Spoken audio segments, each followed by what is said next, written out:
Whenever you're ready to drift off, make yourself comfortable, let your jaw loosen, and let your breath become slow and warm. Tonight, let's quietly explore for small rooms of history where gentle work keeps the world steady. We will begin in a Heian dressing room, where silks are stacked by season and a patient hand smooths each fold. Then we'll visit a Benin casting bench, where warm beeswax learns the lines of a royal face before meeting the mold. Later, we'll stand in the soft orange of a night bakery in Buenos Aires, listening to bread rise under lamp glow, and we'll end in the red rock of Petra, where a cistern keeper listens to water and stones speak in low voices.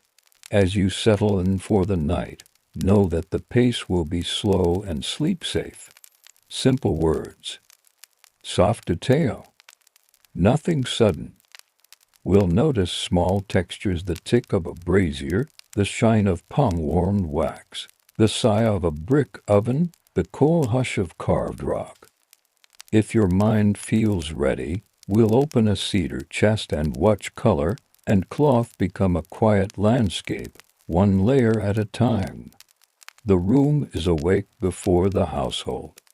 Shoji screens turn first light into white paper milk. Along the wall, a cedar chest rests with its lid set back at a careful angle, so the sweet scent of wood and plum sachets can drift and settle.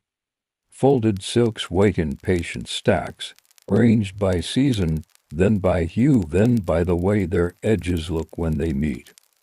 A flat river stone, used for pressing hems, still holds the faint memory of yesterday's warmth. A dresser enters without hurry. Her footsteps fall like the touch of a sleeve on polished floorboards. She warms her hands over a small brazier and turns the chopsticks that keep charcoal alive. The fire does not crackle. It whispers.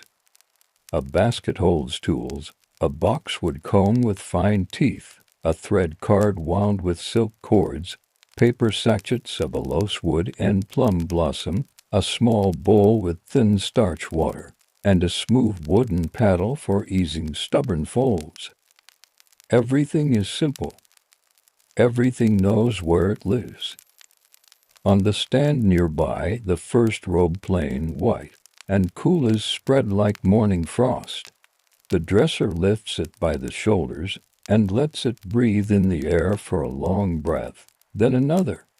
She brushes the collar with the back of her hand to wake the weave, then tests the hem with the river stone, one patient slide, then a second guided by the weight of the stone more than force. A thread catches and is tamed with a twist and a hum, the hum so soft it seems meant only for the cloth. The lady of the room steps in, hair like a waterfall against the pale of her underrobe. She has already rinsed her face with water that smelled faintly of rice bran. Her sleeves lie quiet against her sides.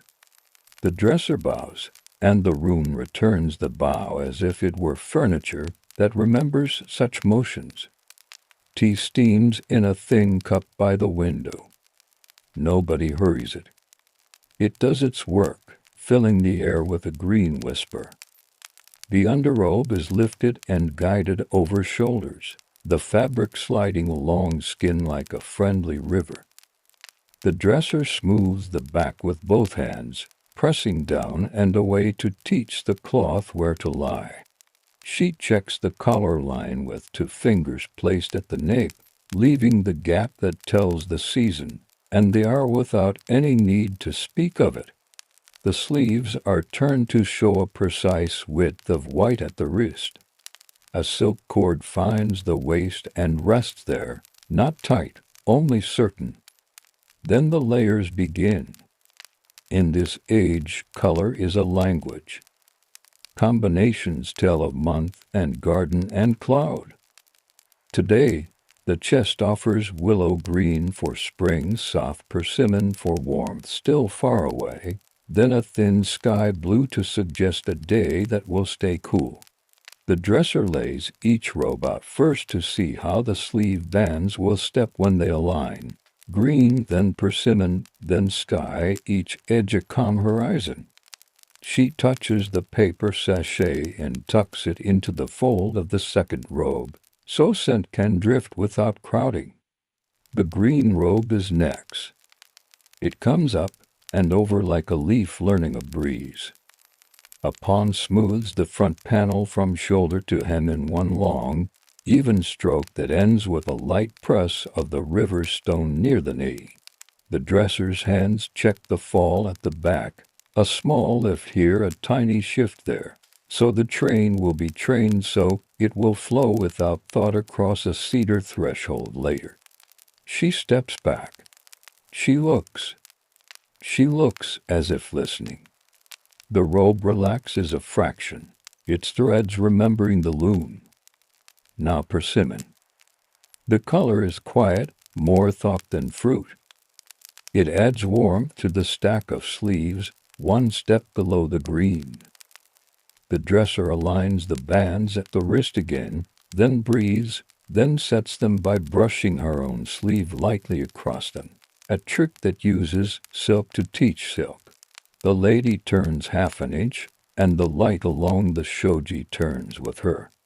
Out in the corridor, someone places a tray on a stand. The sound is to notes, wood, then wood. The room answers with silence that says it heard and is content. Sky blue joins them last for this set. It is the thinnest robe, almost weightless, the one that moves if you look too closely.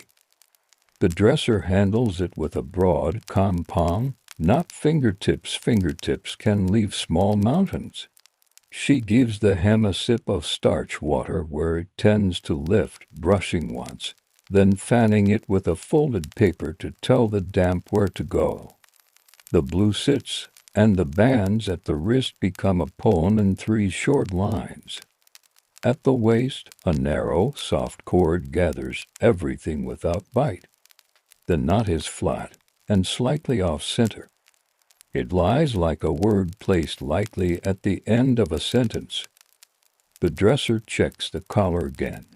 It chews the right crescent of neck, not too bold, not shy, the way a well-behaved moon rises behind branches.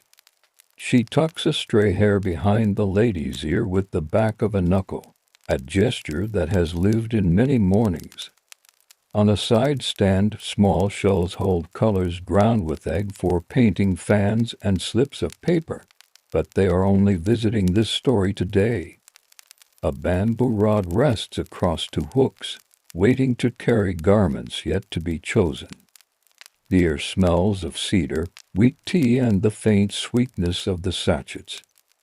The brazier ticks as charcoal settles into itself. The dresser steps to the chest again and lifts a deeper robe, heavier, meant to lie under all that has been placed so far and give weight to the train. It is not for now, it will come later when the day is decided. She folds it once, then once more, pressing each fold with her warm palm, and the river stone in a rhythm that repeats every heartbeat or two. Press, breathe smooth. Press, breathe smooth. The river stone slides and pauses, the silk accepts and remembers. She returns to the lady and lifts the sleeve ends, aligning them with the slightest upward tilt so that when the arm lowers, every band will settle without correction. The lady lowers her arm, and the bands obey. It looks effortless because it has been taught that way by many mornings. From outside the screen, a soft bell marks time for the house. It does not ask this room to hurry. It merely notes that time is passing, as it always does, like a slow stream under a garden bridge. The dresser places the boxwood comb near the tea. Later, hair will be considered. For now, cloth has the floor. The first part of the morning's work is done. The layers breathe. The room breathes with them. In the quiet, you can hear silk, which is almost the same as hearing nothing at all. The day outside is still a sketch inside. Color becomes a plan. The dresser opens a narrow drawer and lifts a folded paper with brush marks along one edge. It is a small list of layer names for the week combinations that suit weather and court calendar. In this age, certain pairings are loved: willow over plum for very early spring, pale grass with soft earth for later rain, water blue with shell pink when hot air calls for cool sight. The list is a memory aid, not a command. Taste still gets to choose. She spreads 3 robes on the floorboards to see how their sleeve bands make a staircase of color.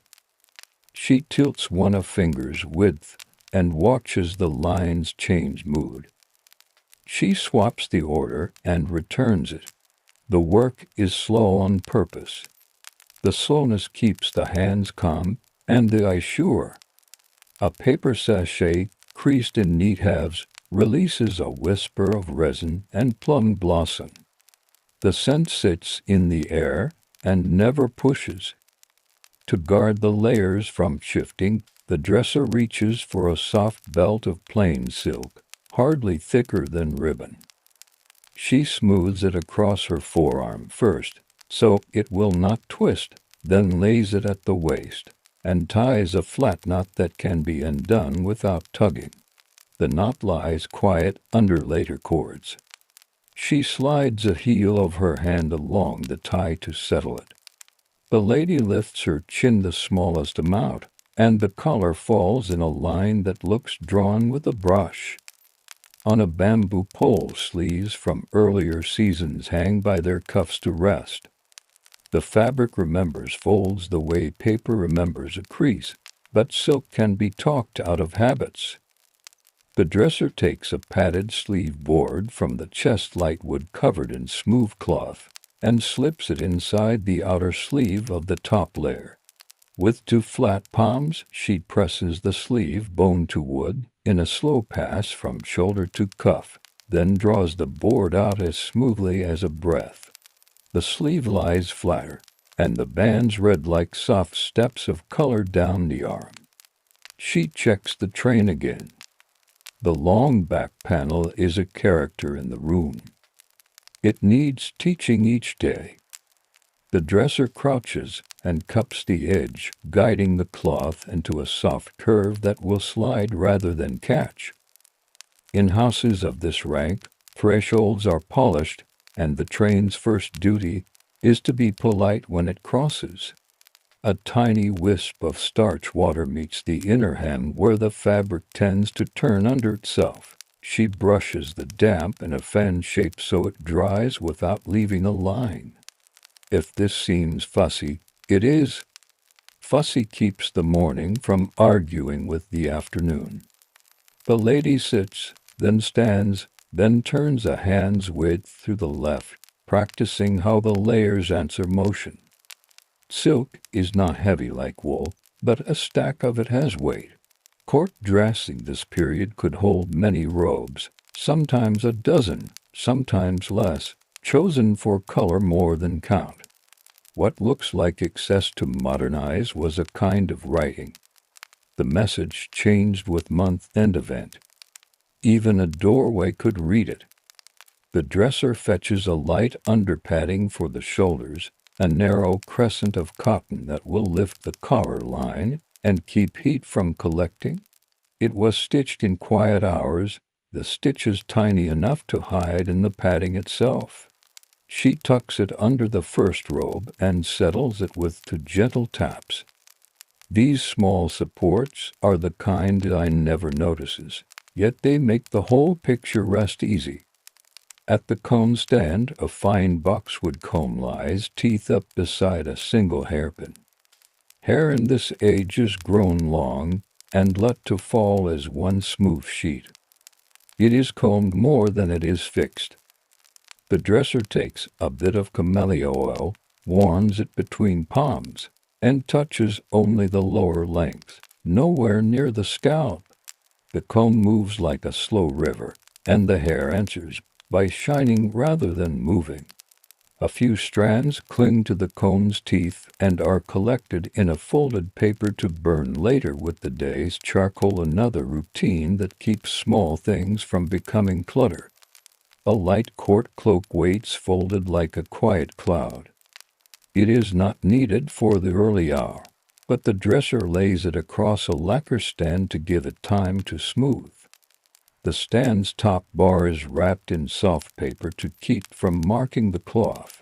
She sets the cloak so the woven pattern chrysanthemum and string falls true. Designs on court cloth often echo gardens and poems. They speak in whispers through weave and sheen rather than loud color. On a tray in the corner, a fan sleeps under a silk cover. If chosen, the fan will show pale painting, a branch that could be plum or could be moonlight on bamboo, depending on how the eye decides to see it. For now the fan rests. Hands will be empty and graceful in the morning hall. The dresser brings a narrow cord dyed to a color that neither shouts nor disappears. She slides it around the waist over all layers and ties another flat knot. This cord is practical. It keeps sleeves from tugging at the body when the wearer turns. She touches the knot and tests the give. The robe stack yields a breath, then returns to its shape. That is correct. She steps back and simply looks. Looking is most of the work. She takes in the collar margins, the sleeve steps, the rhythm at the hem, the way the train's curve sits like a comma ready for the next line. She turns her head to hear the room as the fabric rustles. The rustle tells where to adjust. The room says nothing. It approves. On a low stand, a cup of tea has cooled to the right softness. The lady lifts it and takes a small sip. The steam now is only a memory. She sets the cup down without sound. The brazier ticks once, then is quiet again. The dresser opens a small lacquer box to show a slip of paper with ink marks, a schedule of visits, and a short note about colors favored by another household, written in a tidy hand. These notes help avoid awkward echoes when two ladies share a hall. The dresser glances, nods, and returns the slip. Today's palette will not collide with anyone's. It will sit beside other colors like good neighbors sharing a fence. One more layer might join before the day truly begins, a robe with thread-woven leaves that catch light like very shallow water. The dresser holds it up and lets light from the shoji test. Light says later. She folds it back along its old lines, breathes across the fold as if to quiet it, and returns it to the chest. Before the lady leaves the room, slippers of soft leather wait by the threshold, soles that will speak only in the quietest syllables against polished wood. A maid sets them straight, toe to toe, then steps back. The dresser checks the train's curve one last time. The collar's small moon at the neck, and the sleeve steps. She lifts the end of the train a finger's width to clear the threshold. The lady moves forward, and the silk follows as if a breeze not present had persuaded it to travel. The room exhales. The dresser smiles the way someone does when work is not finished but is going well. She turns to the chest and begins putting tools back in their places. River stone to its pouch, comb on its stand, sachets returned to the cedar drawer. This, too, is part of dressing the room to be ready again. The hallway beyond the screen is a cool ribbon of air. Footfalls soften and disappear. In the stillness that follows, the room goes back to being a workshop rather than a stage. The dresser lets her shoulders sink a little and returns to the cedar chest. Dressing is not only the moment of wearing. It is also the quiet care before and after. She draws out a narrow roll of cloth bound with a silk tie. Inside lies a small mending kit, a round pin cushion of tightly packed rice straw, 3 fine needles sleeping in one edge, a twist of silk thread pulled from a worn lining and saved for matching. Beside them, a pair of short iron snips black and smooth by many fingers. She presses the needle's eyes to be sure they are open and true. A bent one returns to its wrap with gratitude for past work and a promise to rest. A robe set aside yesterday waits for attention. Its sleeve seam shows the first soft sign of strain near the underarm where movement gathers. She lays the fabric on the low table, underlayer to underlayer, so no extra thread will catch the face cloth. She threads a needle by touch more than sight, licks the end to tame it, and begins with a knot no larger than a grain of rice. Her stitches are small and even, each one the length of a barley kernel, spaced so that the seam will flex, but not open its mouth. As she works, the silk slides under her fingers with a sound like a tiny, distant brush on paper. When the seam is closed, she strokes the line with the pad of her thumb to encourage it to forget it was ever troubled. She sets the robe in a shallow wicker tray, the mended tray, so it will not creep back to the to-do stack. Baskets keep the room's memory neat. On fair days the household airs its garments. Today is mild, neither damp nor too bright, a friend to cloth. The dresser lifts a bamboo rod from its brackets and carries it to the veranda. She wraps it in soft paper where sleeves will hang so the rod will not leave a line. 2 robes that saw much use last week take their turn. She smooths them with open hands, then hangs them by the inner seams so weight pulls evenly. Wine has its own manners this hour, gentle and without mischief. Air moves through silk as if the weave were reeds by slow water. From a lacquer box she takes small paper packets. Inside each is a pinch of crushed fragrant wood and clove bud. She tucks one behind the collar of each robe. The scent will dissuade insects and give the fabric a memory of comfort. In Heian houses, clothing and incense speak to each other often. Mixtures are named and traded. A person can be recognized by a blend as much as by a hand. This may seem unusual today, yet scent once served as a calm signature. Back inside, she returns to the thick, white base robe in the corner, the one that takes the weight of colors above it. Its collar edge has learned the body lying too well and wants to grow soft. She wets the flat smoothing stone with clean water, squeezes a drop from cloth to stone and presses the edge with slow, firm passes on a padded board. Not ironing in the modern way, but coaxing with cool pressure. The line sharpens again. She lays the robe on a low screen to finish drying. A brush with a few horsehair bristles waits nearby to lift stray threads from seams that should lie hush-flat on the matted floor. A folded cloth bundle holds seasonal cords. The cord for today's robe stack is plain, but festival days call for brighter bindings. She empties the bundle and checks each one. Colors still true, tassels not frayed, knots memory unforgotten. A frayed tassel earns a tring with the snips and a twist between wet fingers to train it again. She counts cords and returns them. Order now saves rush later. The dresser lifts a small ledger. Stiff paper leaves carry lines in a tidy, slim hand. Each line gives a date, the colors chosen, any comment about light or weather, and whether another household used a similar set. It is not gossip. It is a map of care. She adds 3 characters for today's arrangement, and a quiet note about the train's curve, which she liked. The inkstone licks water and yields a soft gray, the brush writes as if breathing.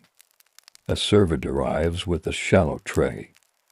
On it, thin porridge in a porcelain bowl, and a plum pickled until it looks like a small morning sun.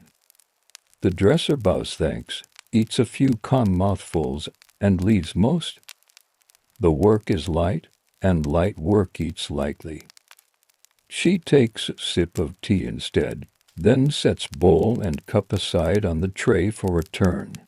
From a corner chest she lifts a long, narrow strip of stiffened paper. It is a collar stay used under the outermost layer when air grows warm and fabric wants to wander.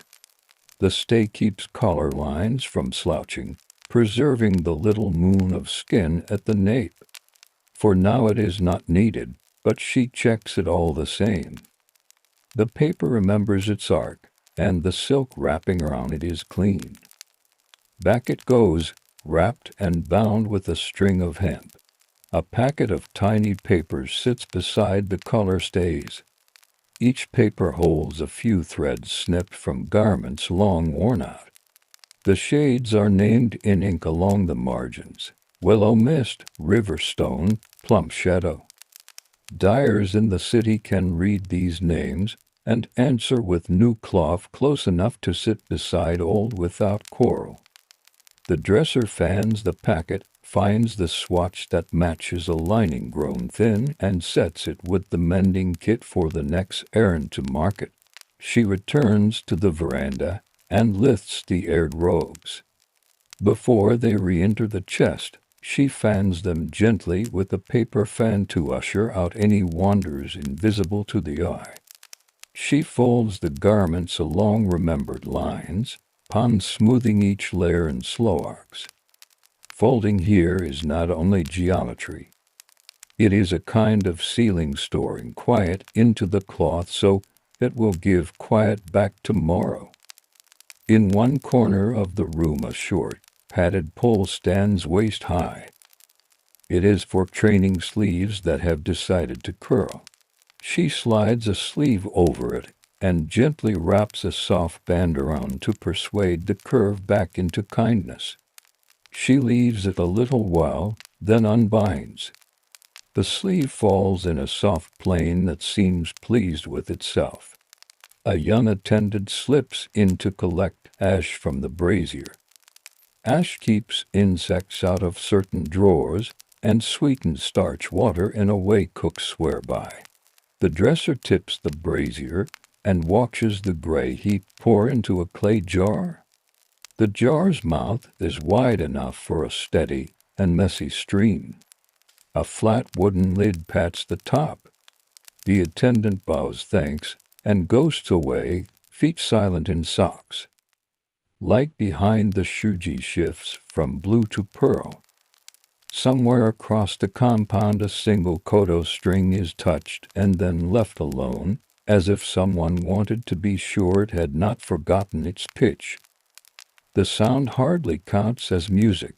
It is only a reminder that the day has other rooms and other hands doing other care. The dresser takes a last circle of the space. She lifts the sleeve board and returns it to its cloth sleeve. The river stone goes back to its pouch. Sachets close with neat creases. The sewing kit rolls snug and ties easily. She rubs the cedar chest's edge with a wisp of oil on cloth to keep it from drying and raising splinters. Wood likes attention and gives it back by remaining polite to silk. Before stepping out, she looks once more at the threshold. No loose thread waits to hitch a ride. No pin lies where a heel might kiss it. A room should be safe the way a sentence should be clear. She slides the screen, checks that it makes no sound, and lets it rest a finger's width from fully closed so air will keep its small road. In the hall, she turns toward the outer rooms where her lady has gone. A folded cloak rides over her arm in case the morning cools or an elder favors more layers in her company.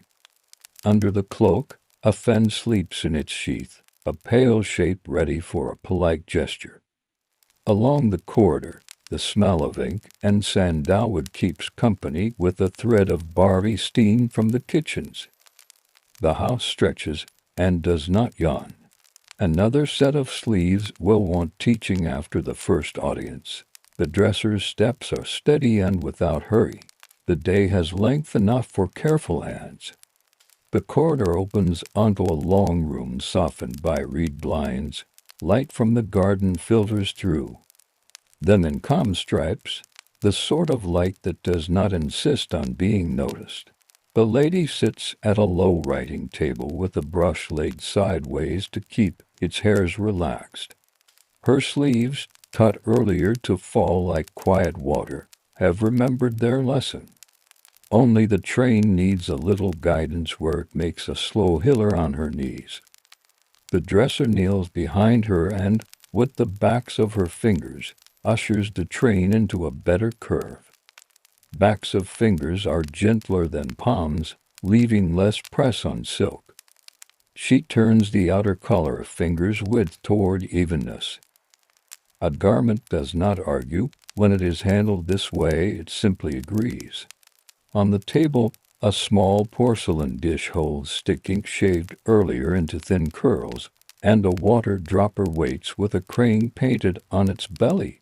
The lady wets the grinding stone and draws the ink round and round until the surface shines like a small lacquer pond. The dresser keeps still. She knows the brush likes silence near it. A fan opens once to dry a poem. The paper carries a pale green wash along the edge, the same shade that peeks from the sleeves. In this time, even the paper might echo clothing. Edges dyed to match the season are a kind of soft conversation. It may seem elaborate now, yet matching shades were a way to make harmony you could carry in your hands. When the last character finishes its quiet step across the sheet, the lady lays the poem on a rack to breathe. The dresser folds the fan and slides it back into its sleeve, turning it so the embroidered knot faces left, as custom prefers. She straightens the ribbon that keeps the poem bundle tied, making sure the knot's tail lies out of the way of ink. An attendant arrives with a tray of midday things and leaves as lightly as a moth. The tray holds rice in a small bowl, slices of pickled daikon that shine faintly, and 2 plums steeped in syrup that has forgotten its heat. There is also a shallow dish of toasted sesame folded into salt. The lady eats without hurry. The dresser's role is to keep cloth out of harm's path while the hand lifts bowl and chopsticks. She slides a square of folded linen under the wide sleeve to guard the inner layers, then draws it away again between bites. Movement and stillness braid together in this room the way threads do through cloth. A pool of light crosses the floor and finds the hen. Sun, even polite sun, can wake dyes too quickly. The dresser tilts the reed blind a finger's breadth to soften the beam. Reed blinds are kind allies. They let the garden be present without letting it step on the floor. In summer, they cool. In winter, they make a delicate wall against air that thinks of hills and frost. The lady rests her brush hand and attendants bring a slender mirror backed with polished metal. The dresser checks the nape, the small moon between hairline and collar, kept as a quiet field. A stray thread of hair has wandered there. She lifts it with a comb of boxwood rubbed with a trace of camellia oil, then smooths the collar edge again. Hair in this age often grew to great length. Tending it was a labor of calm patience. Oil keeps it from thirst and from catching where cloth asks to be smooth. A faint change in the day speaks from the garden. the kind of soft wetness that is not yet rain only thinking of it. The dresser unrolls a thin overrobe light as breath and offers it with a bow. The lady slips it on, and the outer colors deepen by a step, as if a cloud had chosen silk. The dryer sachet moves from pocket to pocket so its fragrance will find the new layer too. A messenger kneels at the threshold and announces a visit to women from a neighboring house will stop to exchange short verses and tea. There is time to adjust the color story, as she calls it to herself.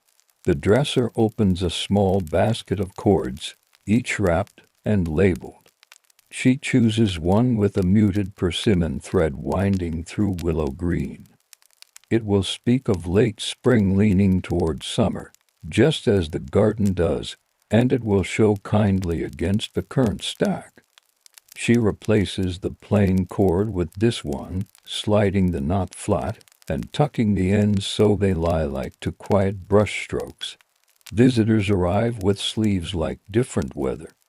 There are bows and greetings that make no dent in the room's calm. The dresser becomes a line in the background, attending to sleeve puffs as cups pass from lacquered tray to hand. Tea breathes fine steam, its scent is shy and green.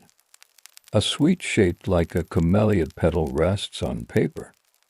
The paper is thick enough to protect silk from the sugar's small shine. The dresser watches for the tiny troubles that do not need to be born, an edge catching, a cord turning, the start of a crease that prefers not to live. Words fold and unfold at the table. A poem answers another poem with the softness of an echo. The dresser sets a small writing rest near the guest whose sleeve has begun to tilt toward the inkstone. The guest notices and smiles without stopping her line. Good service in such houses is often this, a prevention, a kindness whose name is never said aloud. The weather makes up its mind to mist. The house closes a little more. A sliding screen moves into place as lightly as breath. Beyond it, you can imagine the veranda boards growing darker grain by grain. Inside, the brazier is coaxed with a fan so it warms without fuss. The dresser brings a narrow cushion for the lady's lower back when sitting long, wrapped in a cover of soft hemp that does not argue with silk. Comfort is not praised here, but it is made. The afternoon takes its turn. A pair of attendants retrieve robes that need airing and carry them to a cupboard gallery to wait for a drier moment. The dresser uses the time to teach a young helper how to fold an outer sleeve so it will open like a page and not like a door. She shows the path of the hand, palm flat, fingers together, moving with the grain of the weave, not against. She explains how to feel the seam beneath the silk by press rather than sight. The helper nods, repeats, and smiles when the cloth falls into the right shape with almost no sound. Skills here are learned by watching, then doing again until the body knows. Later, the lady moves to a cushioned seat near the veranda to read from a tale written in a hand so light the letters might float away. The dresser sets a sleeve rest at her side and places another beneath the trailing hem. She tucks a sachet deeper under the collar so its scent will stay with the reader, not go wandering toward the window. In private hours, fragrance is a small room that travels with you. A note arrives tied with silk thread in a sheet of moss. The messenger bows and leaves as if he had never come. The lady opens the note, inhales the faint trace of someone else's incense, and smiles. The dresser untwists the thread and hangs it on a peg by the lacquer box where incense recipes sleep. Threads like this become bookmarks, ties for bundles, or just pleasant memory. As the day leans toward evening, A light supper tray appears, thin noodles cooled and dressed with herbs, a small fish glazed to a gentle shine, slices of pear. The dresser guards the sleeves again, a simple shelter that becomes habit. Afterward, she folds a soft cloth and cleans tiny specks from the lacquer table so tomorrow will not start with grit under a brush. The lamps are set, wicks trimmed short so the flame stays within its polite circle. Shadows touch the ceiling's beams and refuse to shout. The lady's voice grows slower as a page turns. The dresser gathers the overrobe, shakes it once to loosen the day, and lays it across her forearm so it will not crease before it meets the chest. Outside, the mist has traded places with clear air. A frog begins to think about a song and then delays. The room holds its shape, and the garments do the same, which is the point. In a world that changes, silk and habit make a steady ground. The hour when layers are loosened will soon arrive, but not yet. There is a pause where the day and the night touch hands. The dresser waits within that pause, quiet and ready, the weigh-in needle waits threaded beside its cushion. Evening gathers without hurry. Lamps make small circles of gold on cedar and silk. The guests had been seen to the gate, sandals have said their soft farewells to the veranda. The house exhales. In the dressing room, the brazier keeps a steady heart. The air smells of cedar, starch water, and a hint of plum from a sachet that has worked all day and still has a little kindness left. The lady returns to the low mirror. Her sleeves remember their width. The dresser comes forward with a night robe folded like a quiet cloud, its cotton lined with a thin layer of silk so that skin and cloth will agree. A fresh underrobe waits beneath it, smooth and pale, with ties that will not press while sleeping. Undressing takes more care than dressing. Layer by layer comes away in reverse of mourning, each turn of cloth supported by the dresser's hand so seams do not learn to bend where they should not. The cord slides free with a sigh its knot was taught to loosen with two thoughts rather than one. The outer robe lifts and rests across the dresser's forearm, then across both, then onto a padded rod that keeps its weight from finding a crease. Cloth does not forget. The body remembers paths, so does silk. A small bench holds tools for night tending. There is a smooth river stone warmed under the brazier's screen. It is used to persuade a wandering foal to return to its first plan. There is a brush for dust with horsehair trimmed blunt, so it presses lightly and does not bite the weave. A soft square of linen waits to blot an edge that has known a touch of tea and might show it in the morning if not kindly asked now to let go. The dresser lifts a sleeve to the light and checks it from wrist to shoulder. Nothing has misbehaved, but the routine is part of care. She sets the sleeve down and touches the collar.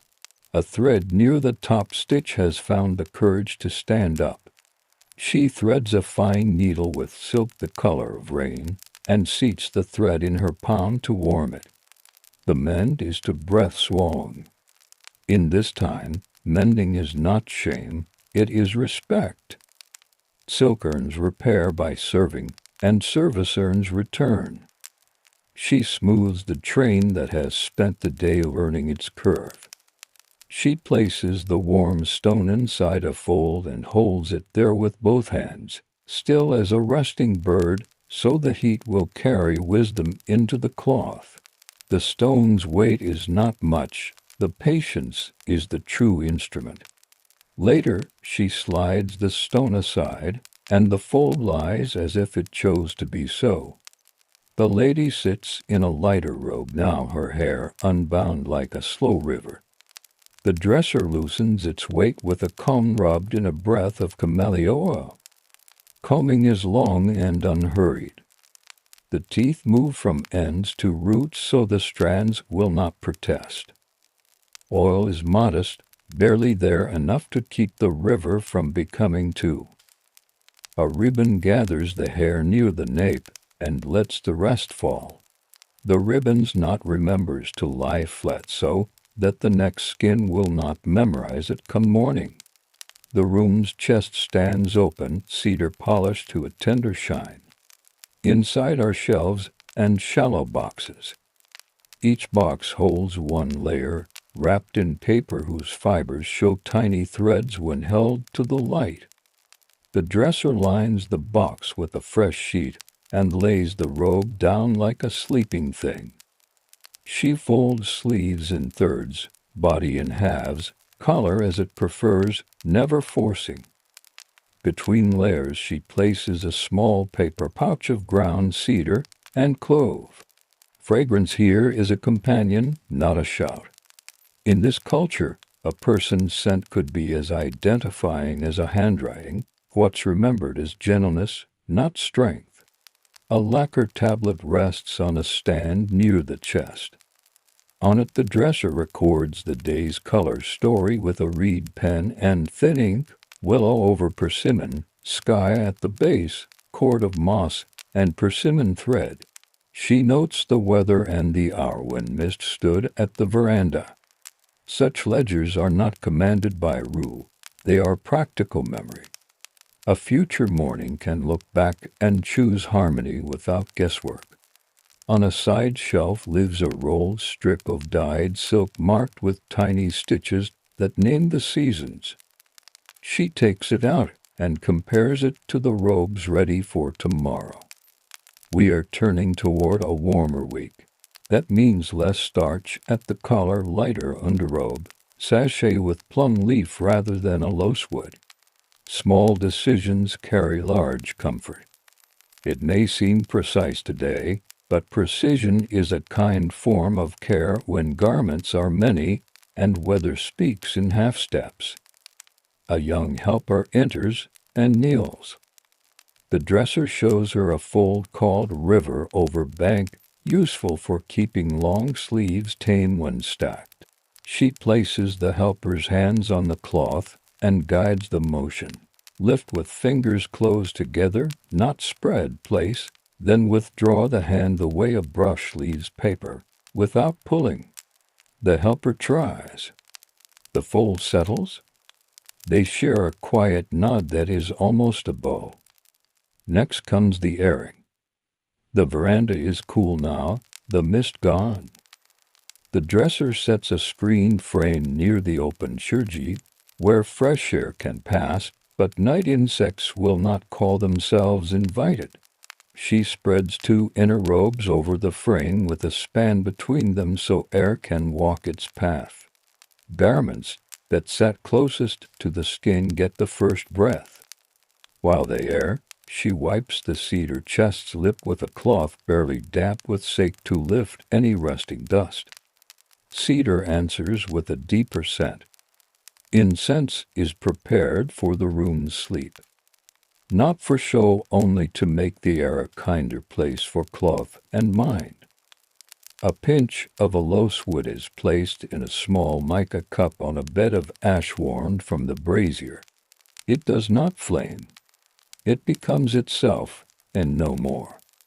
The smoke is a thought, not a sentence. In some houses, incense marks time. The length of a stick is the length of a talk or a nap. Here, it is a thanks to the day and to the silk that carried it. The lady reviews a small case of paper sachets, chooses one with plum blossom cut into its cover, and lays it with the robes for tomorrow. The dresser places the sachet where the collar will later fold, so the first scent of the day will greet the throat and not the hem. She ties a thin thread around the sachet's corner so it can be lifted easily when the robe is folded away again. The last acts are soft and familiar.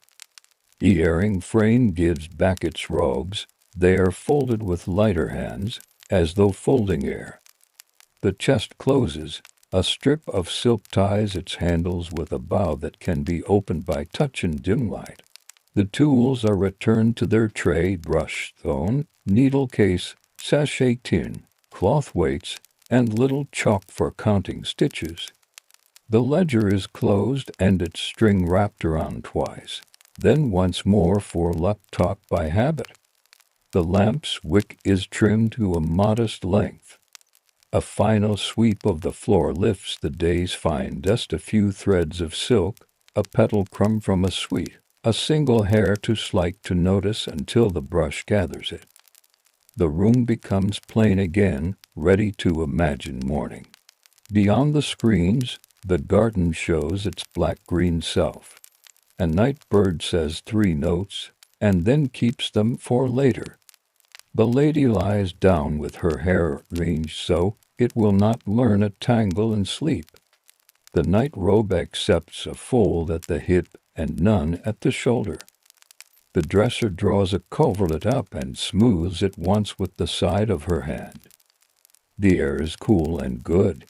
She sits a moment by the lamp and looks at the chest. Order is a kind of quiet. In the stillness, you can hear small things: the slow tick of the brazier cooling, the lamp's faint thread of sound, the softest shiver as incense turns to memory. When she leaves, she carries out the tray of tools, and the screen slides back into place with a whisper. The house returns to its soft breathing. The garments sleep in cedar and paper, and the day's layers fold themselves into the calm of night. And as we close the chest on cedar and silk, let us walk south to morning shade in a courtyard where warm hands teach beeswax to remember the king's face toward a brass caster's bench in Benin City, waiting for fire. Let us step into morning shade, where beeswax learns to carry a face. We have left silk and cedar behind. We walk into a courtyard of earth, the color of warm clay, ringed by low walls, and a wide eave that keeps the sun polite. Here a bench holds small, ordinary tools. Nothing hurried, nothing loud. Just hands, wood, clay, and wax. The fire will come later. For now the day begins with materials that answer touch. A smooth clay core rests on a low stool. It is round at the cheeks, firm through the neck, and shaped a little smaller than life because wax will add its own thickness. The clay is mixed from local earth with a little ground potsherd and chopped fiber, so it dries without sulking or cracking. If you tap it with a fingernail, it gives a soft sound like a pop before it knows the kiln. The surface is dull, ready to accept warmth. Beside the core sits a shallow wooden tray with beads of beeswax, the color of good honey. A small pot of oil palm, with a nut-sweet scent waits for the artist's thumb. Wax likes warm company. The caster warms a ball of it between both palms. Slowly, it becomes obedient. He rolls a thin thread by rubbing his palm against the smooth board. The thread is even and fine, no thicker than a reed pen's line. When he lifts it, it does not break. It lies across the fingers like a tame snake. He lays the first wax thread along the core's crown to mark the line of a headband. He presses lightly with the pad of his thumb, and the wax stays. A dusting of palm ash keeps fingers honest and the surface clean. The wax does not smear. It remembers where it is set. More threads follow, paired and crossed, to build the pattern of coral beads that the court knows so well. In this place and time, coral is more than decoration. It is rank and story. The wax learns the shape first, the metal will remember it later. The bench is simple. There is a reed mat to catch shavings so they do not fall into dust. There is a calabash of water, cool as early morning to rinse tools. A little bellows rests against a stack of fuel, not yet asked to breathe. A coconut shell holds cowries for weight and for counting. A gourd of clay slip glows with a faint skin. A tiny copper awl lies across a folded cloth. Everything is close at hand, and nothing fights to be first. The caster smooths the forehead with a wax sheet thinned by pressing it between his palms. He lays it like skin and strokes it gently so the join disappears. He marks the hairline with a thin blade's back edge, not cutting, only suggesting. A calm suggestion is enough for wax. He takes up a narrow strip and rolls it into a helix for a near spiral, seating it with the smallest pressure. If you watch his wrist, you see the old rhythm: place, pause, press, lift. It is not hurried. Speed makes mistakes. Slowness makes truth. Across the courtyard, someone rattles a metal bowl, and a bell answers from a lane. Far sounds fold into the shade and soften. An apprentice slips in, barefoot and careful, with a palm leaf fan and a small cloth dampened at the jar. He kneels and fans the wax from a distance, not to cool it, but to keep the air even. Beeswax likes steady weather. In this craft, the air is a tool. So is the waiting. The caster checks symmetry with a thin cane straightedge held first to one cheek, then the other. He is not asking for sharp sameness. He is asking for balance that looks like breath. He trims a nose bridge by lifting away a whisper of wax with a looped wire. The wire sings a faint note. The bit he lifts rolls between finger and thumb and becomes a new line at the lip. Almost every scrap of wax finds use. Lost wax casting is named for the wax that will leave, but until the moment of fire, wax is the keeper of all decisions. When the face sits well, he begins the coral collar. He rolls many short threads and sets them in loops upon loops, a lattice that will later read as a chorus of beads. The edges are touched with ash and thumb so they soften, without losing their voice. He adds a pendant pattern under the chin, the shape of power known by those who see the oba at festival. The collar grows not as one piece, but as many small obediences, each seated with the same pressure, each allowed to rest before the next joins. The apprentice refills the pomash dish and brings a spoon of oil. The caster dips a finger and glosses the wax lightly, then wipes his finger on cloth so no drop runs. A gloss keeps dust from settling and lets his tool slide without tugging. He takes up a blunt stylus and, with patient dimples, textures an area where stitches will later seem to live. The pattern is close and even, like rain on leaves. A line of tiny marks can make metal look like cloth once the wax goes and brass takes the step.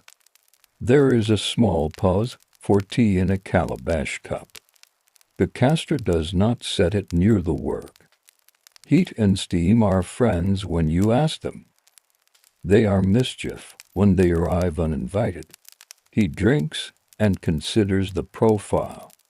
He lifts the piece, holds it against the light under the eave, then turns it so shadows show him what shine hides. Wax tells truth to shadows.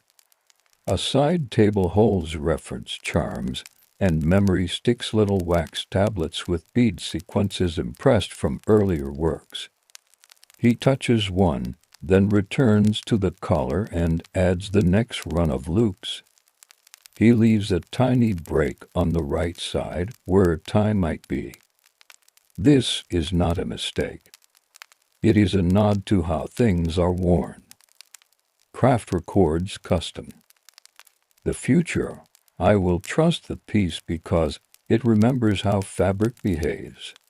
An apprentice prepares clay slip for later. He sifts fine clay through a woven sieve.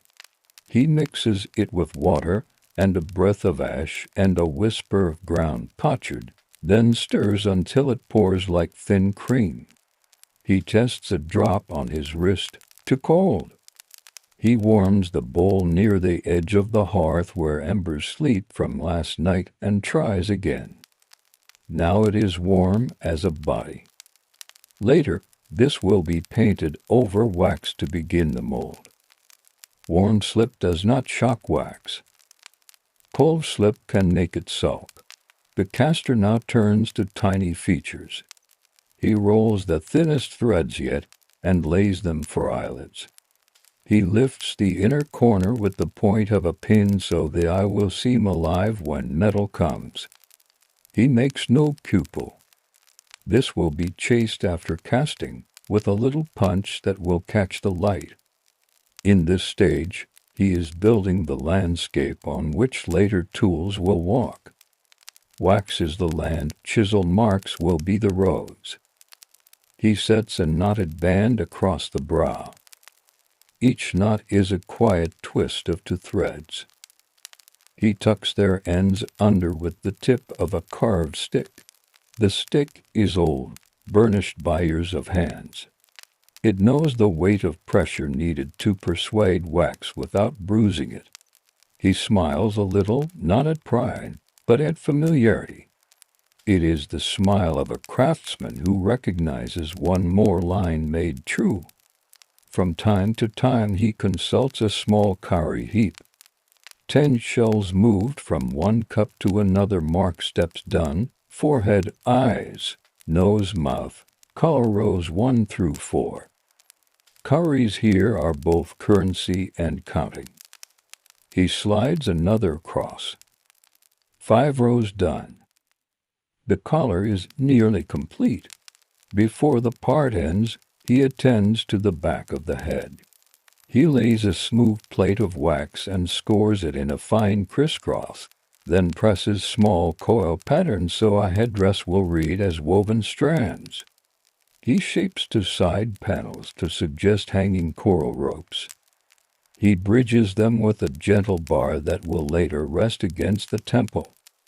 The head becomes whole and round, not just in face. Benin castings are not sketches. They are objects that stand in space, true from every side.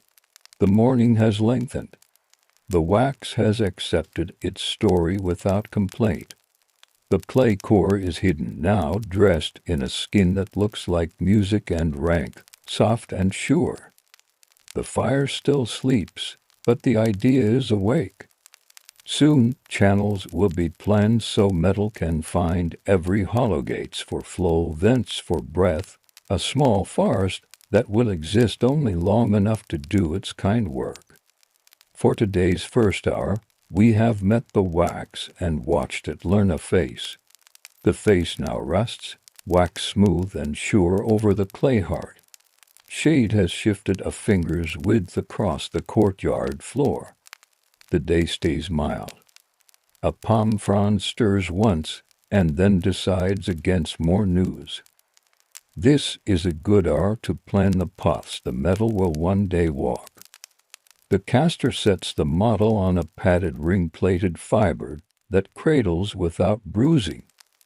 From a small gourd he tips a pinch of charcoal dust into his palm and, with the softest fingertip, sketches a few quiet lines on the back of the head and under the collar. These are not decorations.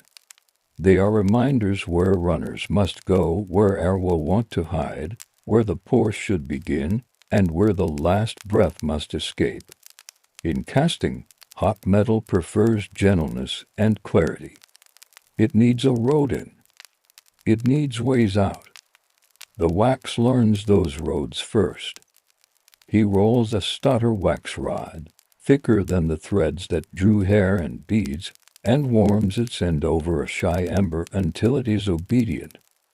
He touches it to the model at the crown, lets it kiss and hold, then draws it away in a slow arc. This will become the main gate, the channel through which brass will arrive. He smooths the join with a warm spatula so there will be no fold to snag flow. A second rod joins low at the back, a feeder that will give the casting more metal as it cools and settles, the way a friend offers a cup when yours has dwindled. These quiet helpers at the top are called risers. They do not show in the final work, but their kindness remains inside the metal's con. Next come smaller runners, branching away from the main path the way streams depart a river. He places them to reach the collar's densest places, the ear spirals, the bridge of the nose anywhere the tail gathers, and a stubborn bubble might wish to sit. Each runner is softened, laid pressed, and filleted smooth with the warm spatula so the path is round and clean. He does not make sharp corners. He prefers turns that feel like the curve of a finger. Mount likes to follow ease. The apprentice holds a tray of very thin wax threads. They look like the cooked noodles of some future table, but here they are our guides. The caster lifts one, warms its tip, and attaches it to the tiniest hollow under a pendant or the deep behind an ear. These are vents, narrow ways for air to leave while metal arrives. He sends them upward toward the future cone where the gate will end, all gently rising, because breath goes up when heat is near. If a vent seems too long or too proud, he braces it with a little crutch of wax so it will not sag when the slip later arrives. He considers the core within. The clay heart must stay centered when wax departs under fire and before brass enters. If it drifts, walls will thicken in one place and grow thin in another. He takes from a cloth a set of short iron pins, cleaned bright and burnished with oil. They are slender, like thorns from a careful tree. He marks for spots around the neck and two on the crown with the point of an awl, then presses each pin through the wax into the clay core until it just kisses the far side, not piercing out. Later, when the wax melts, these pins will hold the core in space. The metal will flow around them. When the mold is broken after casting, their ends will be chased away, their service left as the memory of tiny, round scars that only a trained eye might find. Now he builds the pouring cup of wax funnel that will accept the metal without splash. He rolls a cone from a sheet of warmed wax and welds it neatly to the top of the main gate. He trims the rim straight with a blade held flat. He rubs a little ash along the edge and polishes with a thumb so no seam remains to catch turbulence. The cone must be wide enough to welcome the stream and narrow enough to keep its head. He looks at it from many angles, not searching for fault, but confirming comfort. He nudges every joint he has made with the back of a fingernail. A dull, even sound is good. A hollow ringing sound would tell him a weld is thin. None rang. He smiles with the corners of his mouth and reaches for a smooth stone warm from his skin and rolls it lightly over the new wax roads to blend edges. Where a runner meets the form, he shapes a gentle mouth, wider at the model and slimmer at the path, so flow can fan in and leave its haste behind. The apprentice returns with a narrow brush cut from a palm midrib, its end chewed soft. He uses it to dust the model with the faintest whisper of ash. This keeps the first clay slip from filming thick. It also allows the slip to kiss every pore without beating. The caster nods, pleased, but sets the brush aside for now. One more task belongs to this stage. He takes a slender stylus and scribe marks tiny keys around the base, little triangular dimples pressed into wax where the investment shell will later grip. They are not deep. just enough to help the mold remember its place across many layers. He also scratch marks, very lightly, a pair of witness lines across the main cup and down a runner signs for his own use, to be sure the shell grows with a known map if he must pause midway. For a moment he rests his hands, palms up, letting air cool them. Warm hands are good for wax. Cooler hands are kinder to slip. He sips water from the calabash and listens to the lane. A trader pauses, carries Petra in a small gourd. The child laughs, a hen offers news, and forgets it. In the courtyard, time keeps the unhurried pace of a craft that prefers many small certainties to one loud rush. Now he turns to the bowl of clay slip the apprentice prepared. It has the look of cream, and the patience of milk warmed for a child. This very first coat is the most delicate. It must be fine enough to record eyelashes of texture and strong enough to begin a skin. He stirs the slip with a clean finger and lifts it to let it fall in a ribbon. The ribbon folds onto itself without breaking. He nods again. Good. He does not brush at once. He breathes out and in. He leans very close and, with a soft puff, blows across the wax face, not to cool it, but to ask dust to leave. When the air feels even, he begins with the eyelids, the mouth corners, the subtle valleys around beads. He touches the slip-on with the tip of a feather and watches it wander into every quiet. He does not flood. He coaxes. When the tiny places are wet, he moves to a brush and drags a thin veil over the larger forms, always upwards, so gravity does not pull where it is not invited. The vents and runners take their turn. He paints them, turning the model with the padded ring so his wrist can be kind. He circles the pouring cup, lets the slip run down it like rain along a roof, and checks that no bubbles cling. If one appears, he lifts it away with the tip of a palm fiber and smooths the place with a breath and an inch of feather.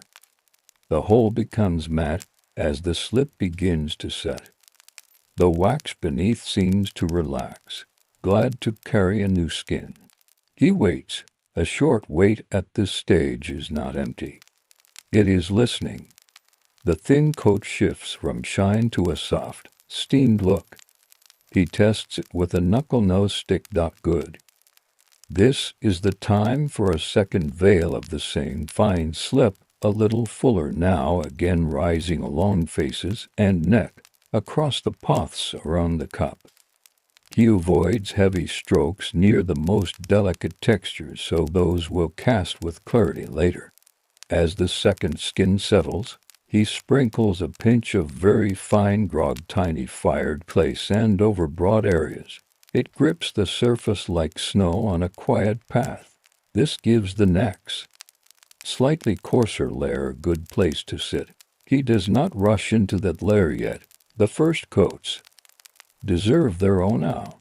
He lifts the model and holds it to the light under the eave just as he did with the raw wax. Now edges blur with a soft kindness. No thin spots gleam.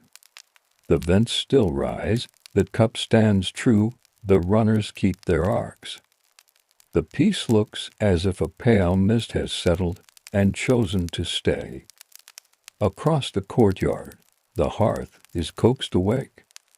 Not for pouring yet, only to keep the air warm and willing for the coats to come. The apprentice folds the cloth that cushioned the model and exchanges it for a fresh one free of grit. When the layer is firm, the next will begin slip a little thicker, then a dusting a little grainier, each step building a gentle shell that will one day brave the kiln. For now the face rests again, but this time under a film that holds its whisper. The roads for metal are drawn. The breaths for air are ready. The core sits balanced on its quiet thorns. The piece has moved from shape alone to shape with pause. The casting has begun before any fire. Morning leans a little higher on the courtyard wall. The wax figure, now veiled in its first tender skin, waits on its padded ring. The caster wets his fingers, wipes them on a clean cloth, and reaches for the next bowl of slip thicker than the first, still smooth, like cream that has learned patience. He stirs with a small wooden spatula, lifting and letting fall. The ribbon lands and folds over itself without breaking. Good. He breathes once slow and begins at the crown, guiding the second coat along the pouring cup and down the main gate. The brush strokes are longer now, upward and outward, as if smoothing a sleeping child's hair. Where the form turns sudden under jaw, into the ear's cup he pauses and returns to a feather's tip, asking the slip to enter gently. He does not chase every pull away, but he will not allow any to stand deep. The shell must be even. When the coat dulls from shine to suede, he dips two fingers into a gourd of very fine grog and lets it rain from low height. The specks catch and hold, making a quiet tooth. He turns the piece and gives the same kindness to the wide slopes, the cheeks, the nape, the collar planes. It looks, for a heartbeat, like morning dust has found a home here. He smiles with his eyes. The apprentice smiles back without sound. They wait together. Waiting is part of the making. In many workshops from here to far north and far east, artisans learn this same rhythm. Lay, breathe, watch, lay again. The materials prefer to be courted, not commanded. A third bowl stands ready. This one holds a coarser slip, still clay and water, but with tiny sand already within. He tests its weight on the brush. He paints more boldly now, circling the model with steady wrists, covering the runners, vents, and cup. At the neck he takes care to bridge each of the thin iron pins with smooth coats so no path remains for steam to rush out and bite a channel. He sprinkles grog again, a little coarser, only where broad, strong shoulders of the mold will live. Fine details need no gravel. They already were their memory well beneath the first coats. The sun warms the use. A hen investigates a corner and decides the world can continue without her advice. The caster lifts a bundle from a chest, thin strips of raffia and narrow cloth bands soft from use. Many regions bind their investment shells in some way, a memory of hands keeping earth, and form an agreement. He chooses a cloth strip and, once the third coat is firm, girdles the mold at the widest place. The band does not pinch. It hugs. Over this he paints another layer of slip, thickened a bit with charcoal ash so it sets with more grit. The band disappears under new earth-colored skin, its strength now hidden. He brings out a length of basket weave, the lightest lattice of reeds, cut to a ribbon. With the point of a sliver of bamboo he presses this lattice against the back of the mold, where the span is broad. He ties the ends with raffia strands, not tight, just thoughtful.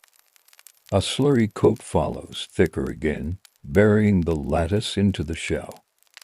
This is not decoration. It is a skeleton. Later, when fire comes, the lattice will char away and leave a weak place that is strong anyway because clay has learned the shape of support. Layer by layer, the shell grows, slip, sprinkle, wait. It moves from eggshell to gourd skin to pot wall. The apprentice turns the model between coats so each face can dry in air that moves only as fast as a palm fan. Too quick a dry would crack. Too slow would not bill.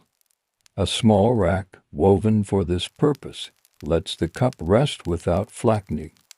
They set the mold upon it and sit for a few moments, sipping water that tastes faintly of clay and calabash. While they wait, the caster reaches for a clay tablet no bigger than a hand and pushes a reed stylus into it, marking little lines: today's date, the blend of clay, a note for thickness. Some workshops scratch such notes into the outermost layer of the mold itself, tucked near the base. He prefers to keep the mold plain and the memory separate. It is a small habit, but many crafts favor such ledgers. It allows a piece to sit by itself in the kiln without any loud voice, while the record keeps the whisper of how it came to be. When the shell is ready for its next strength, he mixes a stouter slurry in a low bowl, clay grog the size of salt grains, and a little fiber soaked from beaten bark.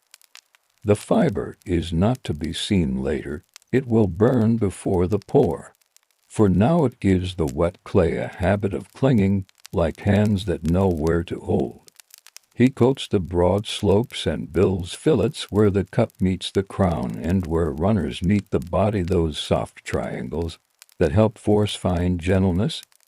He smooths with the heel of his thumb and leaves no sharp step. Sharp places in a mold invite cracks when heat comes. Curves ask heat to move kindly. He tests the weight. The mold is heavier now, but not yet a burden. He knows by the feeling of his wrists, knowledge learned over seasons, not from a single day, that one more coat will be enough. He will keep the shell lighter near the vents, and the most delicate details heavier at the cup and at the fields that must hold back the crucible's greeting. The apprentice fetches a small basket of chaff rice like bits of burnt straw. The caster pushes a pinch into a broad place on the back before laying the final coat. In some traditions, such organic tempers help the shell breathe when wax leaves. The final coat arrives, thick, even, sure. The surface no longer shows the precise face beneath. That secret is safe inside, in memory impressed by the first fine skins. Now they fashion a little seat from raw clay, a base that will allow the mold to stand inverted later, cup down, so wax can leave and flames can lick evenly. He rolls the base thick, presses its rim to fit the mold's lower curve, and scores and slips the join. He presses with a rhythmic rock of his palm until the scene feels as if it has always belonged. He carries the mold toward the hearth's edge, not so near that it sweats, not so far that it chills. A ring of warm bricks forms a low wall. Within this ring, air is warm and draughtless. The mold stands there now, traveler's cloak becoming traveler's house. The apprentice lays a light raffia cover over the top to keep curious dust from settling while the skin rests. They turn to the kiln courtyard, a shallow, clay-lined pit and a low dome built of fired bricks, open on one side, with a throat for the tire. Today will not be the pour. Today, the mold must learn heat by degrees. The caster checks the bellows goatskin bags sewn tight along ashwood handles, their seams rubbed with oil to keep them supple. He squeezes each gently. They answer with a soft cough of air. The tire, the clay pipe that will carry breath into the charcoal bed, sits secure in its hole, its tip dressed with a little ash to discourage sticking. Back at the bench, he brings a thin, oozy coil of beeswax from a shaded jar and warms it between his fingers, then lays it across the witness lines he scratched earlier on the cup and runner. When the shell is fully dry and heat begins, he will watch these tiny wax marks fade. It will tell him, at a glance, how deep the warmth has traveled, a simple gauge without numbers. He kneels and listens to the mold. Not to hear a voice, but to be certain the shell carries no hidden cracks. He raps it very lightly with the knuckle he used to test slip earlier. The sound is dull and even, like tapping a loaf that is nearly baked. He nods. From a shelf, he takes a little gourd of shea oil and rubs a whisper of it along the outside of the pouring cup. Not to seal, never to seal, but to offer a faint courtesy against sticking soot. He wipes his hands clean on a cloth, and they return to warm, dry wind. By late afternoon, the shell is firm all through. The caster lifts it carefully, with 2 hands around the broadest waist, and sets it near the kiln, where a patient fire has already taught the air to be friendly. This evening, they will begin the dewaxing, first at a distance, then closer, then with the cup turned downward so wax may leave along the path it learned. The shell must not hurry, and they will not urge it to. He shades the mold with his body and murmurs to the apprentice what they will do. Warm until the witness marks vanish, tip to let wax weep, hold until the faintest smoke thins to a thread. Rest while charcoal is fed and raked even, and only then think of stronger heat. Many shops use a pit with charcoal and cover the mold with shards. Others lean their shells along a dome side. Here they will choose the dome, because evening air moves softly and the bellows can whisper without strain. The courtyard grows long with shade. The first star decides to be seen. The mold stands quiet, heavy with promise, light with memory. The day's work has turned wax and clay into a vessel for fire's next lesson. Evening steps into the courtyard as softly as a hand over sleeping eyes. The shell stands ready near the kiln mouth, wrapped in its quiet coats. The caster draws a shallow clay pan close and lines it with a reed mat. When the wax begins to leave, it will fall here, and later it can be saved, cleaned, and used again. In many shops, materials move in circles. Today's leaving becomes tomorrow's beginning. He sets 3 bricks in a small triangle on the kiln floor and lays a grill across them. The mold rests above the charcoal bed, cup pointed down, vents pointed up. He does not feed a wide flame. He invites a small, patient glow. The bellows answer with slow breath. Air hums through the tire like a soft reed pipe. At first, nothing changes. Then the witness lines those 2 thin wax strokes he laid on the runners lose their shine. A glossy line dulls to satin, then to matte. The apprentice names the change in a whisper. They wait another breath. The caster tests the air above the shell with the back of his hand. Warm, but not harsh, he nods. The bellows keep their rhythm. A thread of wax gathers at the lip of the cup, hesitates, and falls with the smallest sound into the lined pan. Then another. Then a slow, steady weeping begins. It makes a faint, pleasant scent, honey remembered at a distance. The apprentice tilts the pan a finger's width so the pull grows in one place and does not spread thin. The caster shifts the coals with an iron pick, keeping heat even around the grill, pulling back any spark that thinks to climb higher than its place. If one side of a shell grows too hot to fast, it learns a crack. He will not allow that lesson. They watch the vents. Tiny pinholes in the upper shell breathe faint steam. This tells them that wax is leaving the passageways as well as the body. The mold grows lighter by small degrees. Wax beads along the runners' mouths and drops. Ear song warms. They do not hurry. The shell must be dry all the way through, or boiling gases will later try to push the metal away. and our pauses as if it were a handful of folded cloth. When the weeping thins to almost nothing, the caster straightens, wipes his hands, and lifts the pan aside. He will clarify the wax tomorrow with a little water and a strain through cloth. Tonight it will sleep. He eases the mold down from the grill and sets it on a ring of bricks in a hotter circle of the charcoal bed. Now the shell will harden. It will become stone-like, able to receive a pour without yielding. He turns it now and then with a small fork, presenting each side to even warmth, listening to the low tick of grit within the clay as moisture finds its ending. While the mold bakes, they prepare metal. In a corner, a pile of brass manillas gleam like open bracelets, the currency of many trades, now the source of copper and zinc that will find the figure's shape. Some are bright, some are dull, with a thin blush that rubs off on a thumb.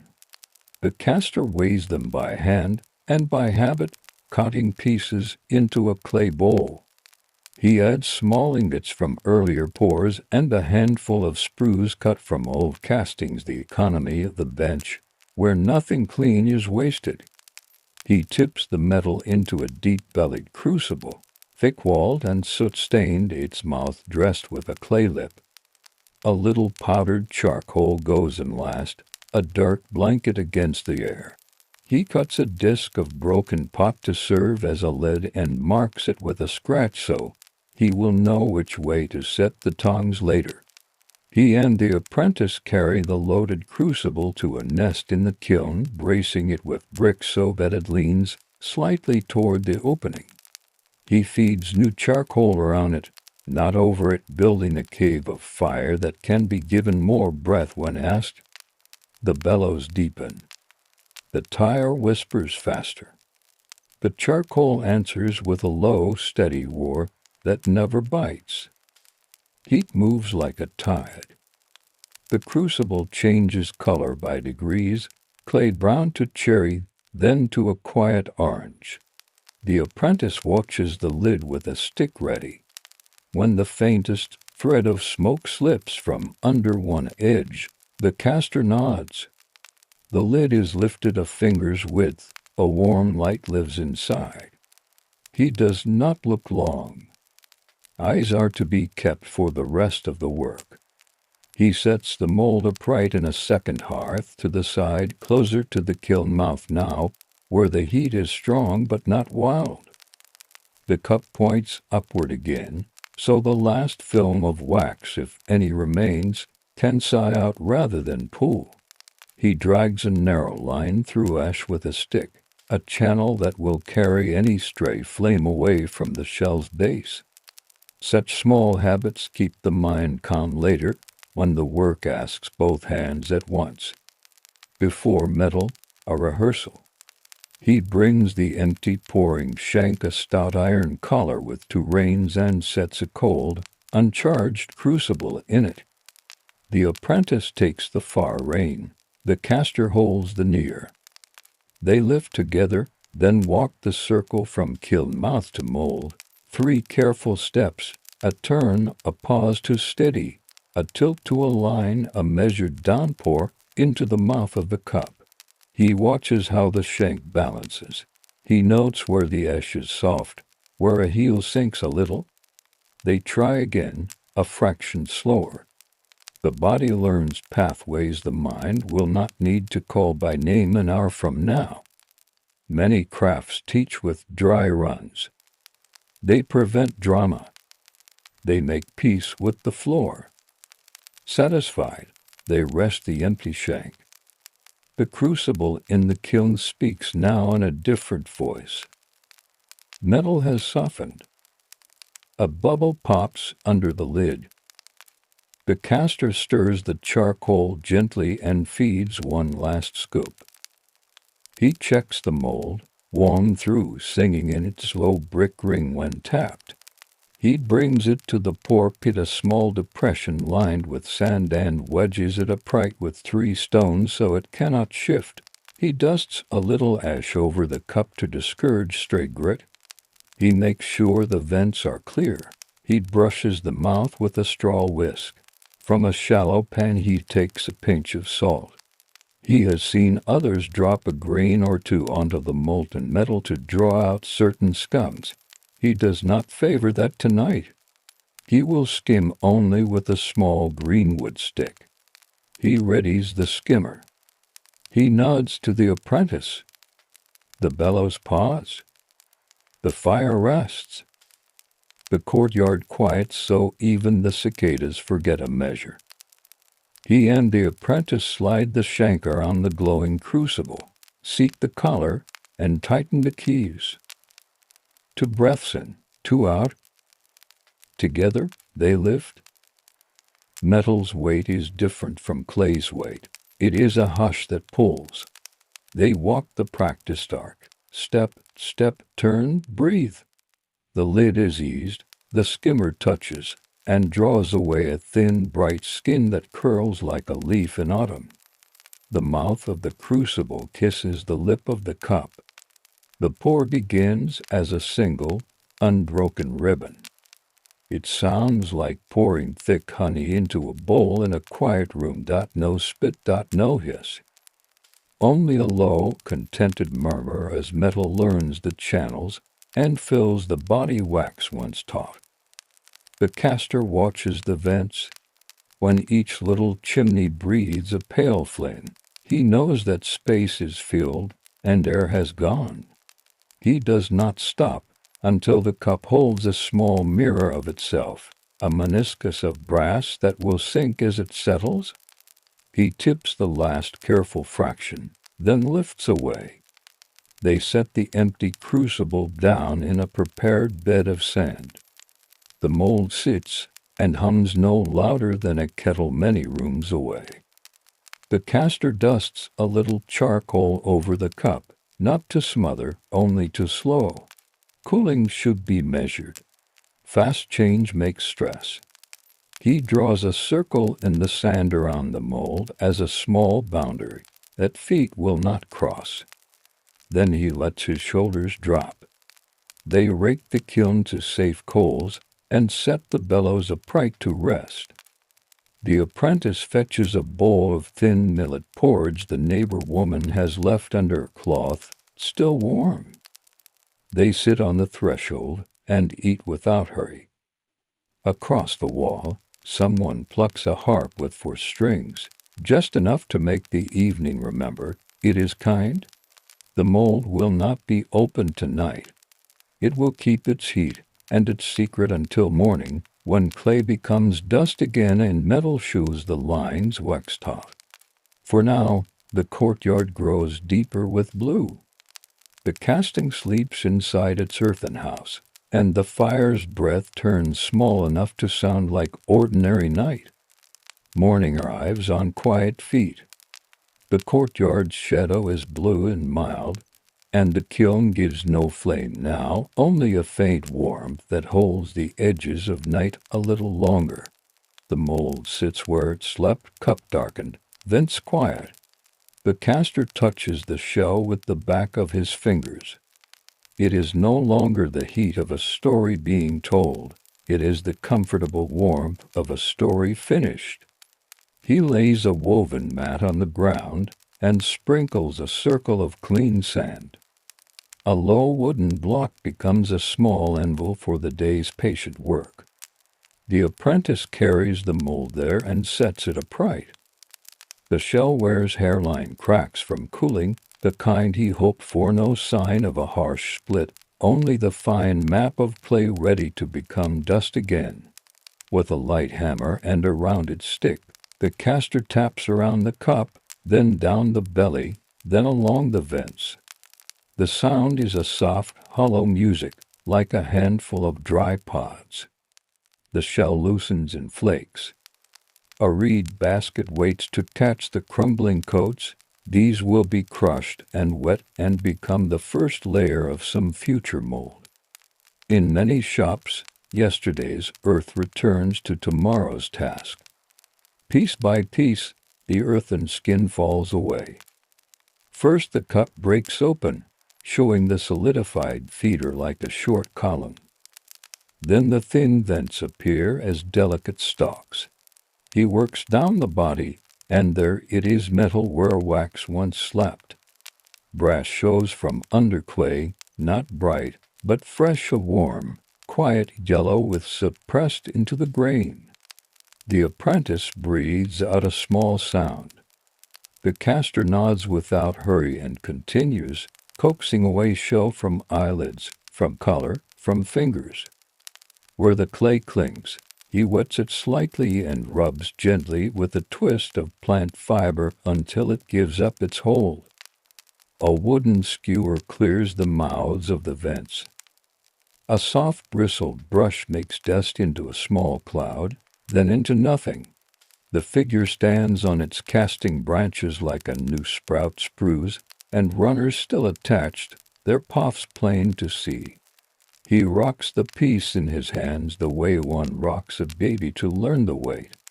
It is even and troubled, as if it chose this shape willingly. The cutting begins. He takes a chisel with the edge dressed last week and a mallet with a head wrapped in rawhide. Sprues are cut close, but not flush. He leaves the work proud by a finger's nail so finishing can proceed kindly. Each cut is small. Each is sure.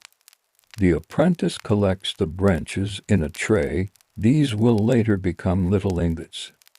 A shop that wastes nothing spends little on worry. Now the chasing tools come forward, small punches, a leaf-shaped scraper, a flat burin that makes its own light when it moves. He sets the figure on a leather sandbag so it can be turned and tilted without bruising. With the scraper he smooths where the gates had fed, drawing the metal into itself, reading the surface like a line of verse. A few shallow striations from the mold show on a shoulder. He strokes them away with the burin, crossing and recrossing until they are only a memory. Where a bead string needs to stand crisper, he reinforces the groove with a pointed tool. Tap, tap, then silence. The quiet is not empty. It is full of small agreements between hand and metal. He looks for tiny seams and finds only a few, where two needs met and learn to be one. He worries each seam with the corner of a scraper until it lies down and forgets itself in the long plane of a cheek or the bend of a wrist. The eyelids receive a breath of attention. The nose bridge sharpens almost invisibly. A rind cuff brightens along its edges, as if worn by time already. The apprentice, sitting close, turns a rag around a bit of charcoal and polishes a flat undercut, reaching where the burin cannot comfortably go. A bowl of fine sand sits with a droplet of oil. He dips a fingertip, then rubs the oil across a smooth stone burnisher. With the burnisher he coaxes a low shine on brow, on lip, on the elevated parts that would catch light in a room. He does not make the whole surface gleam.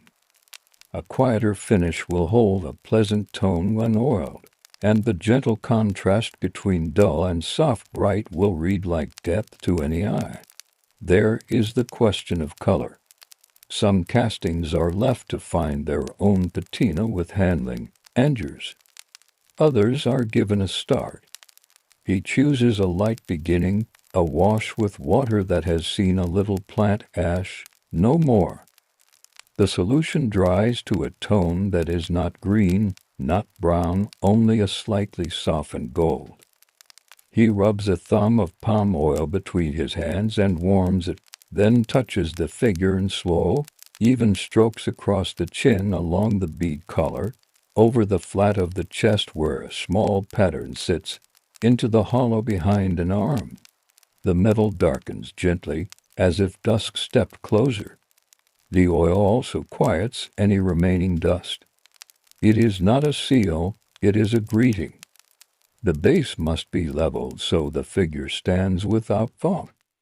He sets it on a board dusted with fine grit. and moves it in small circles, listening for the change in sound that says all feet agree with the same playing. When that note arrives, he stops. Too much perfecting makes a thing look as if it never meant to stand anywhere. A hole must be opened in a hidden place for a small peg that will secure the figure on a shelf. He marks the spot, chooses a hand drill with a bow and a slender bit, and turns it with a steady rhythm. The bit sings softly. Breast gives at just the right speed. He blows out the dust and tests the peg. It fits with the kind of fit that calms the mind. He and the apprentice wash their hands in a basin whose water has already done much this week, cleaning brushes, cooling a spoon, wetting clay. Now this. A clean cloth takes the damp away. The figure is set on the workstand and left in a square of pale sun that the courtyard offers each morning. Light moves across it the way time moves across a face, finding planes and edges, forgetting others. The caster looks from a little distance, then closer, then from the other side. He touches one small place again with the burnisher. There.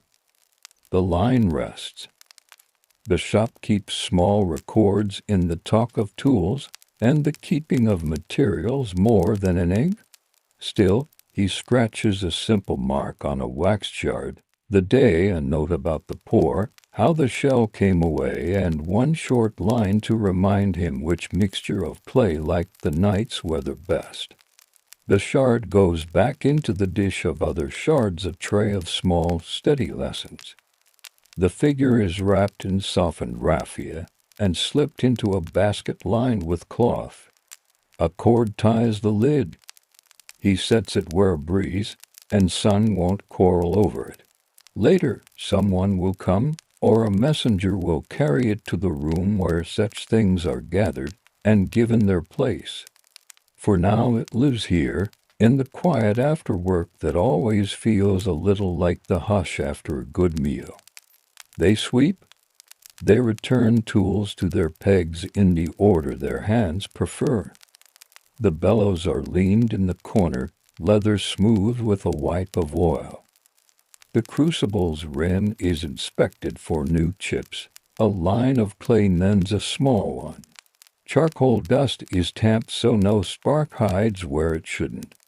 The shell fragments in the basket are covered against the wind. A small libation, just water, touches the kiln's edge with the rim of a calabash, a polite thank you to heat, to earth, to metal that behaved with patience. When the courtyard gate opens to the street, day steps in with its wider list, neighbors calling, a seller's song, the sun showing more of what it means to be day. The caster's work returns to a slow pulse. He sits for a breath on the threshold and looks at his hands.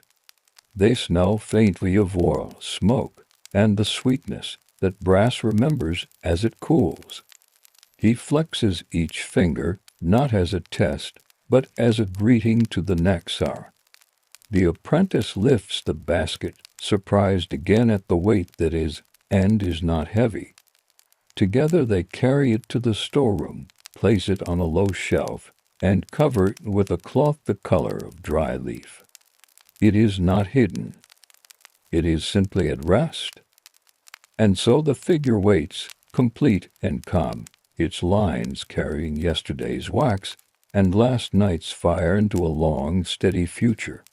As the courtyard opens to the hum of day, let's step across time and ocean to another quiet workshop, the nightlit room of a baker in Buenos Aires, where a wooden trough and a brick oven keep their own gentle rhythm before the city wakes. Behind a quiet storefront, the room waits the way a held breath waits. A long wooden trough rests under a dusting of flour, soft as chalk on the knuckles. The brick oven keeps a low ember. It gives a faint orange to the wall and a gentle warmth to the floor. Outside, the street is thin with midnight, and a single tram passes once and fades. Inside, the lamp over the bench turns brass a calm honey color and lets the flour float like slow snow. The baker arrives with a key that knows the lock. He opens the door only as wide as he needs, steps in, and lets it close on the night. His boots remember the pattern of boards and do not complain. He hangs a cap on the bent nail by the ledger, then ties on a clean apron that still holds the crease from folding. A small bell on the shop door does not ring. He has learned how to lift it with a finger, then settle it again. Quiet is a tool here, same as the peel and the scoop. Quiet keeps the room kind. He checks the lamp's wick. A trim with a small snuffer makes the flame square and steady. The glass warms and clears. The room answers with more shape, sacks stacked by the wall, a row of proofing boards, a set of scale weights in their wooden tray, each with a number pressed into the top like a coin. On a shelf, a tin marked Ennis holds a shy scent when moved. Next to it, a jar with a cloth lid rests in a bowl. Inside is the sponge, the sour keeper of every loaf, a mild, living thing that knows the house. He sets the pocket watch by the salt tin and listens to its small, stubborn tick. It leans at the same angle every night. The time is no surprise. He has arrived, as always, a few minutes before the hour when the oven needs him most. He takes the long rake from its hook and opens the iron door. Heat breathes out like a friend who has been dozing. He stirs the embers. Red beads wake and move toward the light. A couple of sticks of quabracho would go in. The wood is dense and smells faintly sharp. It will give steady heat, not a hurried flame. He tests the hearth with the back of his hand, not touching, only reading the air with skin. He flicks a drop of water from his fingertips to the brick. The sound is soft and quick. Good, but not yet the heat for loaves. The damper is eased. The smoke finds its path. He closes the door, not tight, just as much as it wants. The trough, long and smooth from years of work, waits under cloth. He lifts the cloth and brushes off the flour from last shift in clean, circular strokes. The wood shows shallow cuts, stained pale from salt and water, honest scars that do not snag a hand. He looks at the sponge. He unties the string from the cloth lid and peeks in. The surface bubbles in small constellations. It smells of apple peel and warm milk with a friendly edge. He tips the jar and the sponge slides slow into the trough, keeping its shape for a moment, then relaxing. Water from the brass spigot runs into a clay pitcher. The spigot always sighs at first, clearing its throat. The water is cool from the line. He pours most of it over the sponge and stirs with a short wooden paddle until the mixture turns to a soft brown-white cloud. A pinch of sugar follows, no more than a suggestion. Tonight is for Pan Francis and Pan Mignon for rolls that want an open crumb and a quiet shine. The big country loaves will come later, when the hearth is a deep, even field of heat. Flour goes in by scoop. The tin scoop taps the sack in a rhythm the room knows. He levels each scoop with his palm. The flour is fine, sifted last afternoon, and has a gentle scent like paper and straw. It lands in the trough like snow shaken from a branch. He sprinkles salt through his fingers, as if sowing seed. The line of white disappears into the well of sponge and water. He makes a small pool in the flour. In goes the last of the water. A fold of the apron serves to wipe the paddle handle, then is smoothed back into place. He uses both hands now. Fingers curl and draw the mixture toward the center. The dough clings and lets go, clings and lets go. It feels cool at first, then warmer as it thickens. He gathers, presses, turns. The dough begins to stand up for itself. It pushes back. He leans a hip on the trough edge the way one leans into an old friend, and keeps a slow count in his head. 10 turns, 20, 30. The room comes to meet the rhythm. Lamp tick, oven breath, board creak, hand slap.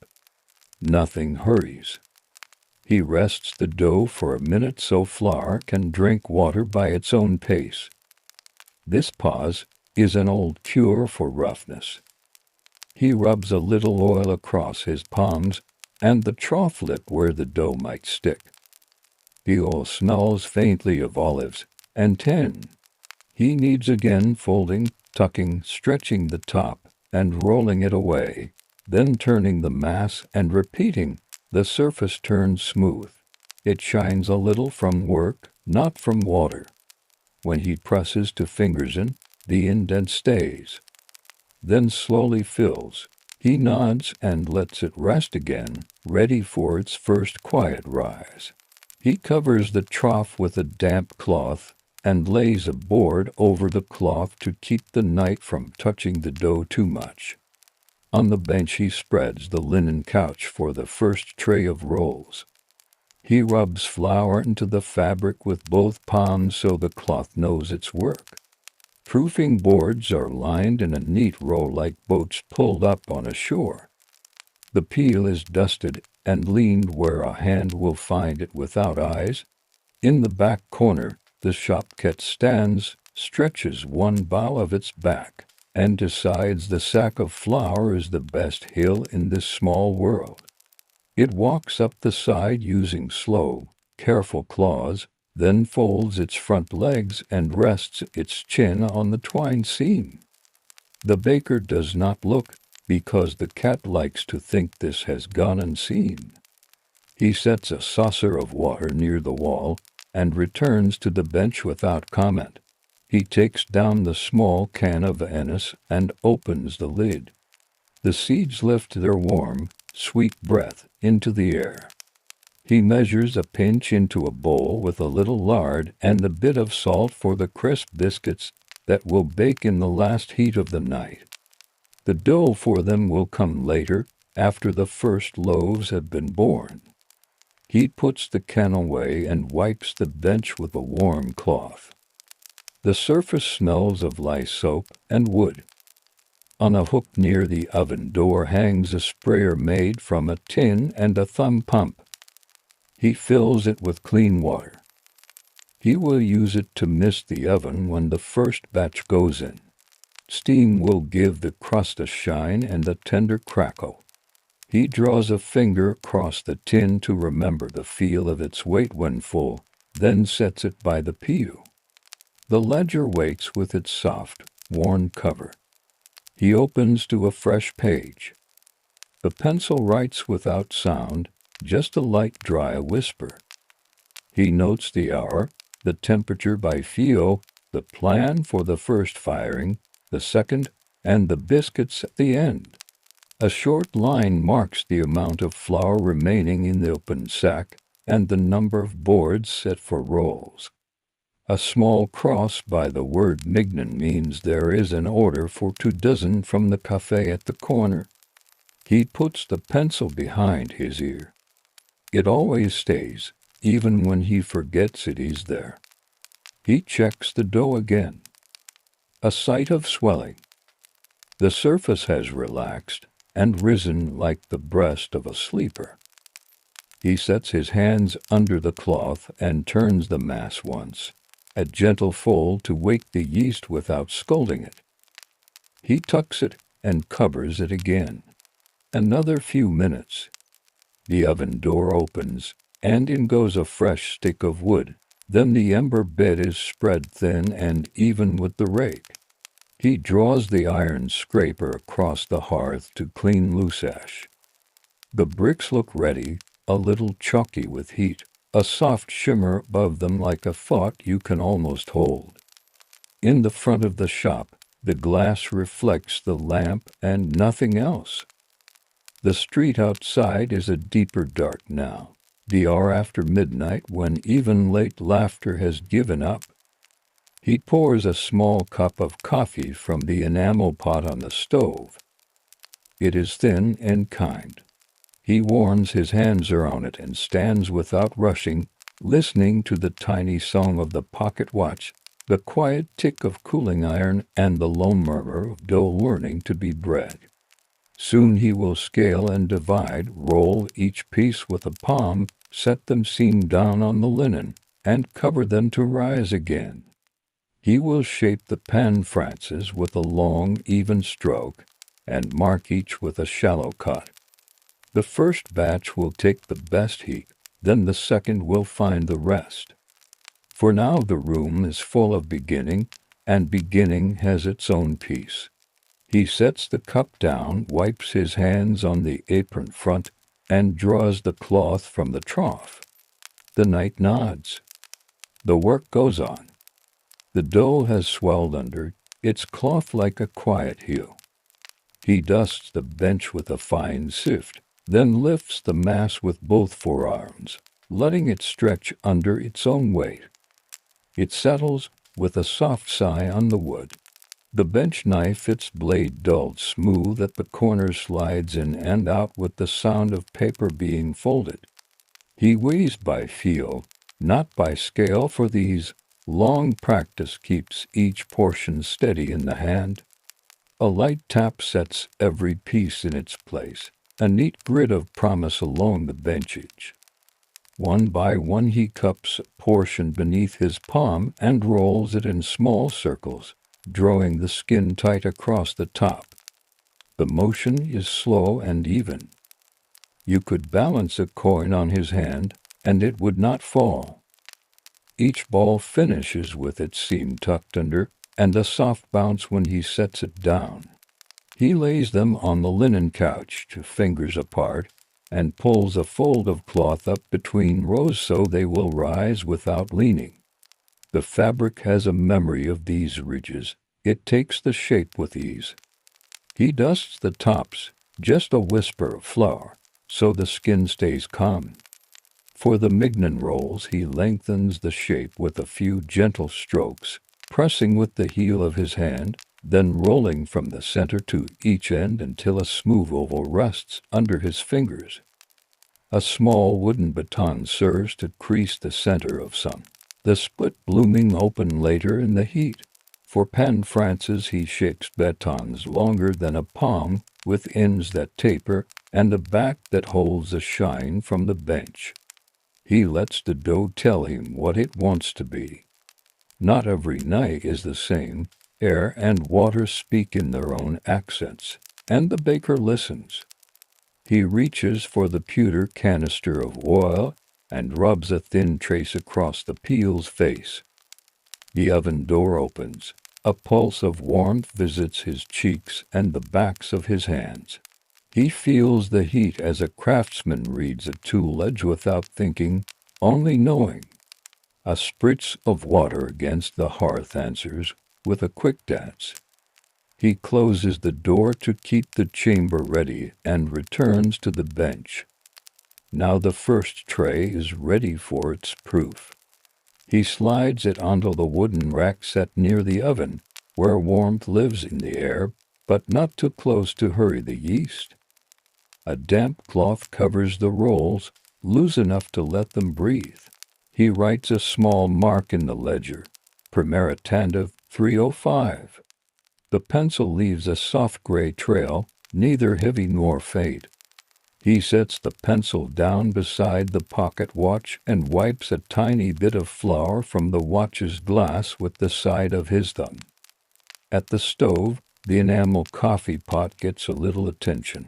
A splash of water, a half spoon of grounds for kindness, not strength. He sets a pan with a little sugar and a stick of cinnamon to make syrup for the morning's sweetbreads. The cinnamon darkens the air with a warm, woody line. It mixes with the smell of yeast and oak, and becomes something that feels like a memory even while it is happening. Outside, a wagon passes with a single horse and iron wheels that murmur over the stones. The sound is polite at this hour. In the overhead timbers, a board settles with a soft knock, as old houses do when they remember the temperature. In 1905, many bakeries like this one lean on steady hands more than machines. Large factories are rising elsewhere, with mixers that spin and proofers that breathe on a schedule. Here, the schedule lives in a person. The difference shows in small ways: how a loaf opens, how a crust speaks when it cools, how a customer returns because the bread tastes like a place. He checks the rolls. The dough has lifted without bursting, the surface is smooth, and a fingertip pressed lightly leaves a mark that slowly softens. He lifts the cloth and sets it aside. With a lame razor fixed to his short stick, he scores the pan frances in a single confident line across the top, shallow and swift. The blade whispers, the dough parts, and then relaxes. On the mignon he cuts two shorter slashes, a pair of eyebrows over the little ovals. Scoring is more than decoration. It invites the loaf to open where it is asked, not where it pleases. A small bowl holds water with a pinch of salt. He wets his finger and smooths a few surfaces that look eager. For some of the mignon he brushes milk with a soft cloth so they will color slightly darker. For a dozen reserved by the cafe, he sprinkles a thread of anise water across the tops, just enough to leave a suggestion, not a shout. The peel slides under the first row of batons. The oven door opens its muff. He casts a quick spray of water into the chamber and feels the steam roll back. The loaves slip onto the brick with a set of gentle thumps. Arranged with space to grow, he moves like someone placing books on a shelf he has built himself. A second spray, smaller, follows, then the door closes. The iron face reflects the lamp like a dim moon. The whole shop pauses with him for a breath. He listens with his skin as much as his ears. The oven is now a room within the room, and what happens inside will be known by smell and time. He wipes the peel and sets it ready for the next try. Back at the bench he shapes another set slower, so as not to rush the first bake. He finds the can of sesame and tips a small handful into his palm, then shakes a few seeds onto a line of rolls. Not all customers want the same thing. Some want the memory of the seed's cool snap. The rest he leaves plain. Plain is its own grace. A thin strip of dough becomes a test knot. He lays it on the very edge of the hearth, where heat is sharp. It will brown quickly and tell him more about the chamber. While it darkens, he pulls the little drawer of the scale and weighs the sugar syrup in its pan, not because weight matters for syrup, but because it pleases the hand to use a known tool. He stirs it until the grains have learned to dissolve, then sets it aside, a small shine in a small pot. The cat lifts its head, yawns with ceremony, then hops down and patrols once around the table legs. It chooses the spot beneath the rack, where warmth pools, and becomes an excellent listener to bread. The test knot shows a blonde face with golden edges. He nods and returns to the door. The timer here is a watch and a nose. He opens the oven, and the first burst of scent is soft and deep, like toast thinking about butter. The rolls have risen. The scores have opened like calm smiles. He turns the peel and shifts a few pieces so they color evenly. The brick gives a low, satisfied tick. He closes the door gently. For another minute he sets his hands on the bench and breathes. While the first batch finishes, he prepares the cooling racks, lined with wire and a cloth to keep the bottoms from sweating. He opens the street window a crack. The air that enters is clean and chilled, and it keeps the crust honest. In the back he fills the tin sprayer again and checks the leather gasket so it will not leak. He writes a second line in the ledger, then draws a small dot where he wants the cafe order to rest. Habit replaces thought here. The marks are simple and would tell no story to a stranger, but they speak to him like an old neighbor. The door opens once more. He slides the peel under the first row and brings it out in a single, smooth lift. The rolls are a warm, even brown with a pale seam where the score opened. He taps one lightly with the fingertip. The sound is hollow and friendly. He sets them on the rack. As they touch the cool air, the crusts sing a faint crackling, like small ice melting on a spring morning. Bakers listen for that song. It means the inside will be light, the outside will be strong, and the whole will be generous. A second tray goes in, then a third. Steam again, then door, then wait. He takes a brush and paints a whisper of syrup across the cafe order, only the tops to give a gentle sheen that will hold a few sesame seeds in place. The scent tilts toward sweet for a moment, and then finds balance again in yeast and wood. He slices one roll open while it is still too warm, not for eating, only to see the crumb. The inside shows a pattern like a sponge with patient holes. He nods once and closes it back on itself, satisfied that morning will meet good bread. He wipes the bench of crumbs with the heel of his hand and scatters them into a pan for later. Nothing is wasted if it can be used, and dry crumbs will have work in tomorrow's breaded cutlets in someone's kitchen. On the far wall, the calendar shows June. He glances at it as people do, not to count days, but to greet them. He tightens the apron string, then turns back to the oven with the peel in hand, ready to trade the baked for the waiting. The room has learned its pace, and the pace fits like a glove. Outside, the first pale note of birdsong tries the air. It is not yet morning, but the idea of morning has entered the street.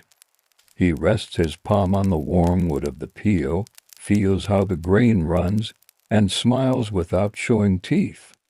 Work sits here like a companion. The next tray is ready, and so is he. Between bakes, he brings out a second bowl from the cool corner by the window.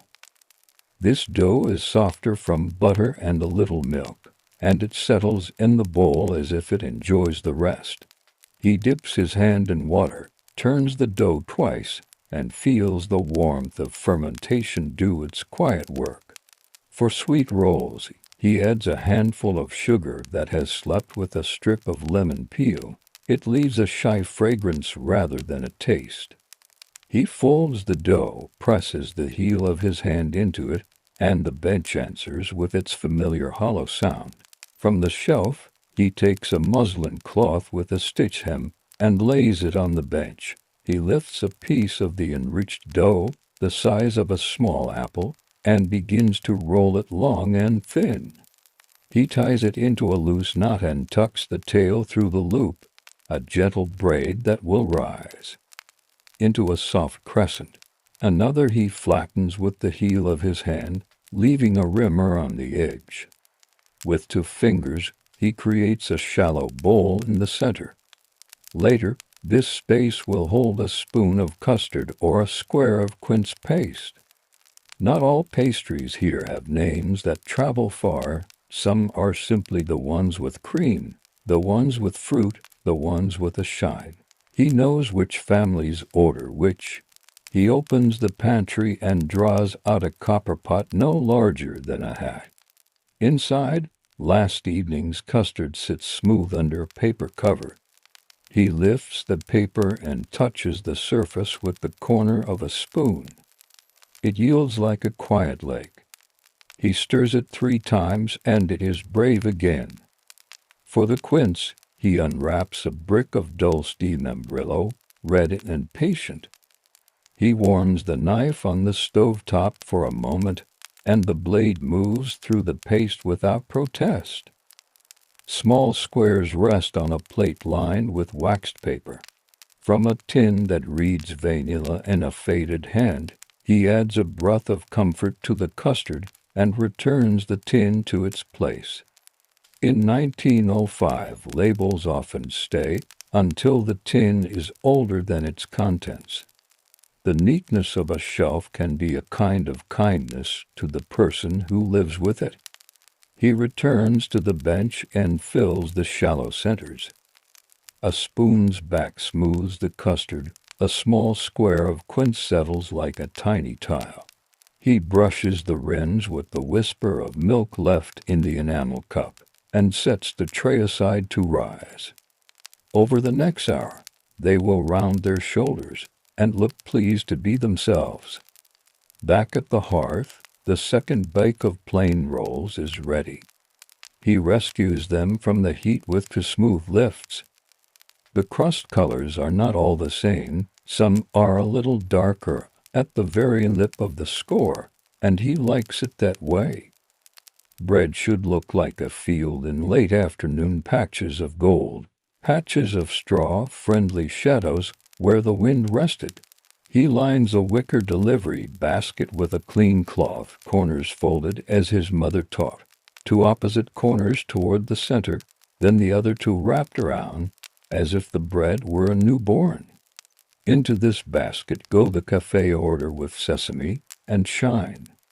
He pins a small slip to the cloth with a wooden peg, named street, number of pieces, and a tiny note, Mas Corteza.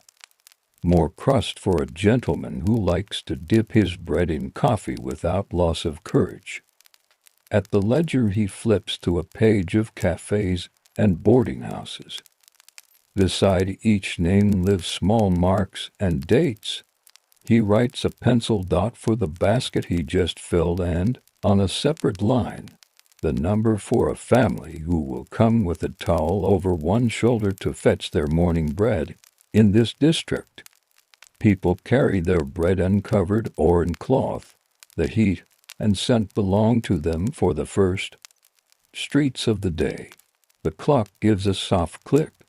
It is not a loud thing, only a reminder that the next step is nearby. He mixes a bowl of water with a pinch of sugar and a tiny spoon of yeast, the kind that wakes quickly to brush over the custard pastries. It will give the surface a slight gloss and help the edges bloom without haste. He sets the bowl aside, wipes the rim, and keeps the bench from getting sticky. A boy's bicycle hums past the window. The headlamp is faint. The chain sings in a light metallic voice. He will pass again later with newspapers slung from his handlebars, but for now it is only a scout for morning. The baker smiles at the idea of headlines and returns to his own newsproof dough and a stove that keeps its promises. He lifts the linen from the tray of enriched knots. They have gone from tidy ropes to soft pillows. He paints them with a brush dipped in egg beaten with a little water. The egg wash pools thinly, leaving no streaks. For some, he sprinkles sugar crystals that feel cool and bright between finger and thumb. For others, a dust of poppy seeds. He sets them on a peel and opens the door. The oven receives them with the same low breath as before. On the back burner, The small pot of syrup he made earlier is ready for its second duty. He drops in a thin peel of orange and lets it rest. Citrus is a winter friend in this city in June. The peel is more memory than season, but the jar was filled earlier and saved for these moments. He turns down the flame and covers the pot with a saucer. While he waits, he tidies the flour bin with a wooden scoop and writes a short line in the margin of the ledger. Harina pita 2 sacos, order 2 sacks. The pencil tip is blunt, and he likes the line it makes in fussy present. A small bell at the back door signals with a single ring. A milkman sets a bottle on the step and lifts the empty one from the crate. The baker tips his head in thanks through the open crack, and the milkman tips his hat with the same economy. In many trades, the early hours knit together without speaking much. The oven door opens. The enriched knots show a gloss that looks like sunlight at noon. He turns the tray once, slides it back in, and attends to the custard rounds. Their rinds are ready. He presses a fingertip to the side of one. It returns slowly and says thank you for the check. He moves them to a peel and into the oven's shallow heat, away from the hottest corner. Custard prefers courtesy. He takes a strip of brown paper and tears it with a practice strip that leaves a straight edge. This will serve as a banderole, one of the cooling lulls for a delivery where hands are not free. He writes a name on it in chalk and slips it onto the bench, a small collar waiting for the bread to wear. A damp cloth wipes the bench in long, easy strokes. He never scours, he persuades. The bench rewards that approach by not splintering and by offering a smooth plane under the next handful of flour. He checks the drawer where string lives and cuts 3 lengths without measuring, yet they end up the same. From time to time he glances at the window. Light is still a rumor, but the darkness is thinner. The tram's bell is more distant than before. It will be nearer at 5. He likes to be ahead of it.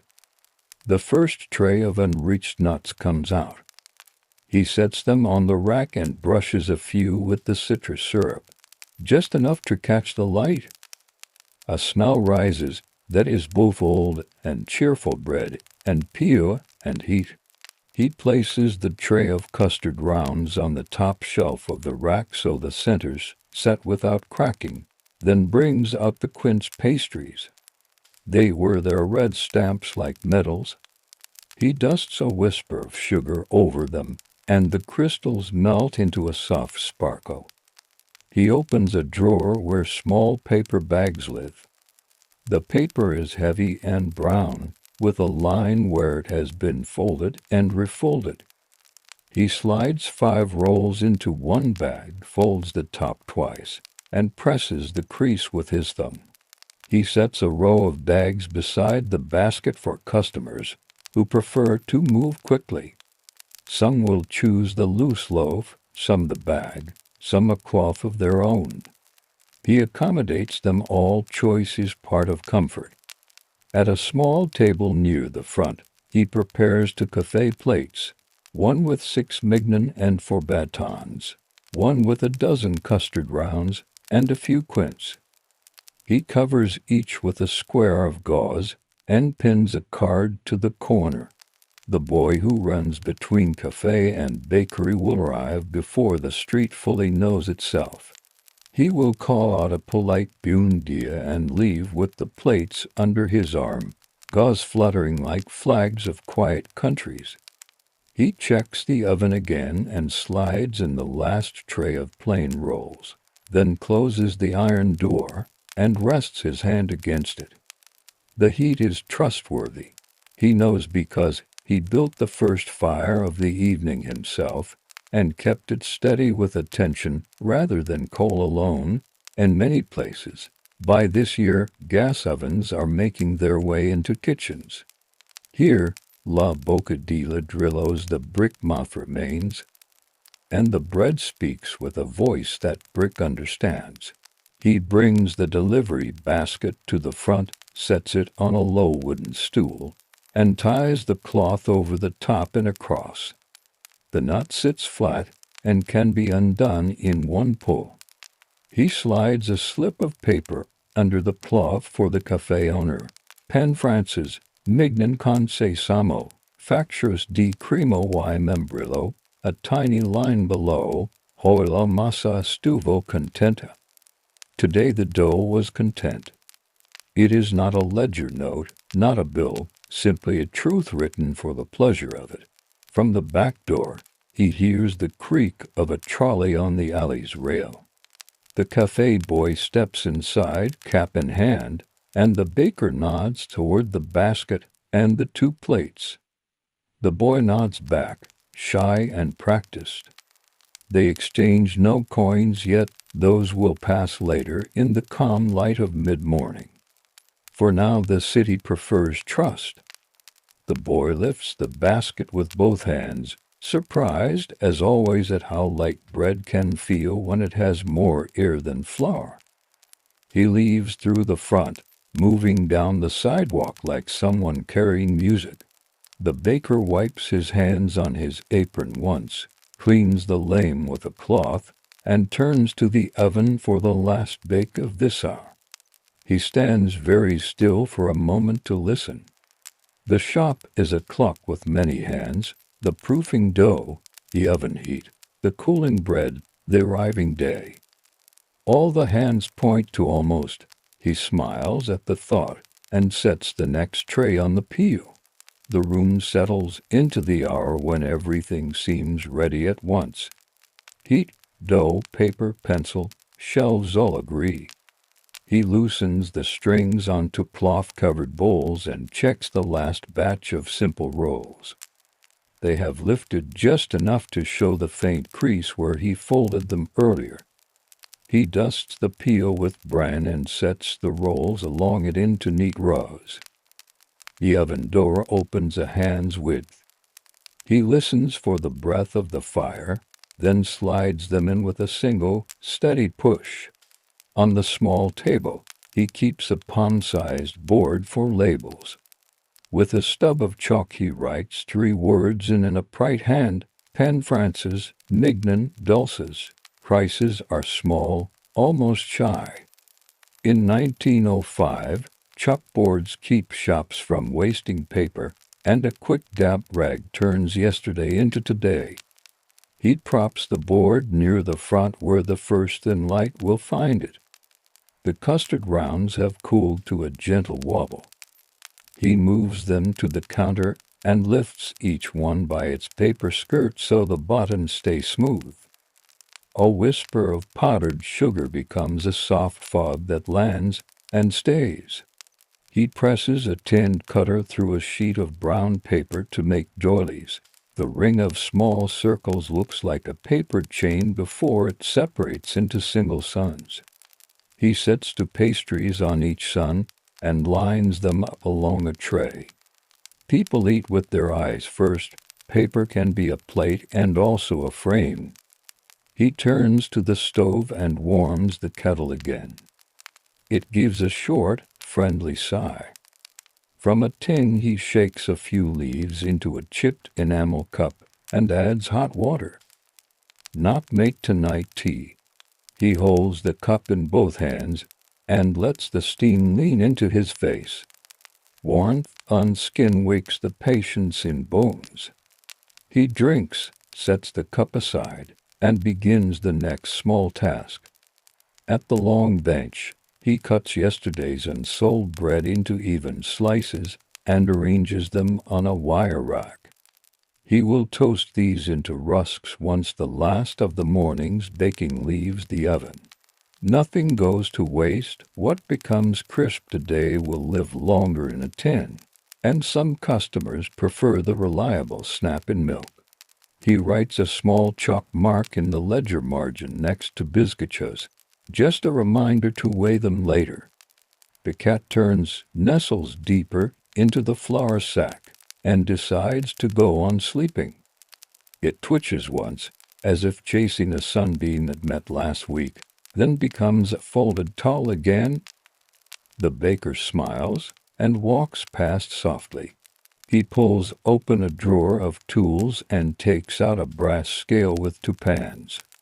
He polishes the arms with a cloth until they show thumb shapes of shine. He checks the small weights -1, 100, and 200 grams, making sure each is where it belongs in its velvet slots. A bakery deals in pieces and in weight. A scale that sits true is a way of speaking plainly. From the front window, he loosens the latch and lifts the shutter a little higher.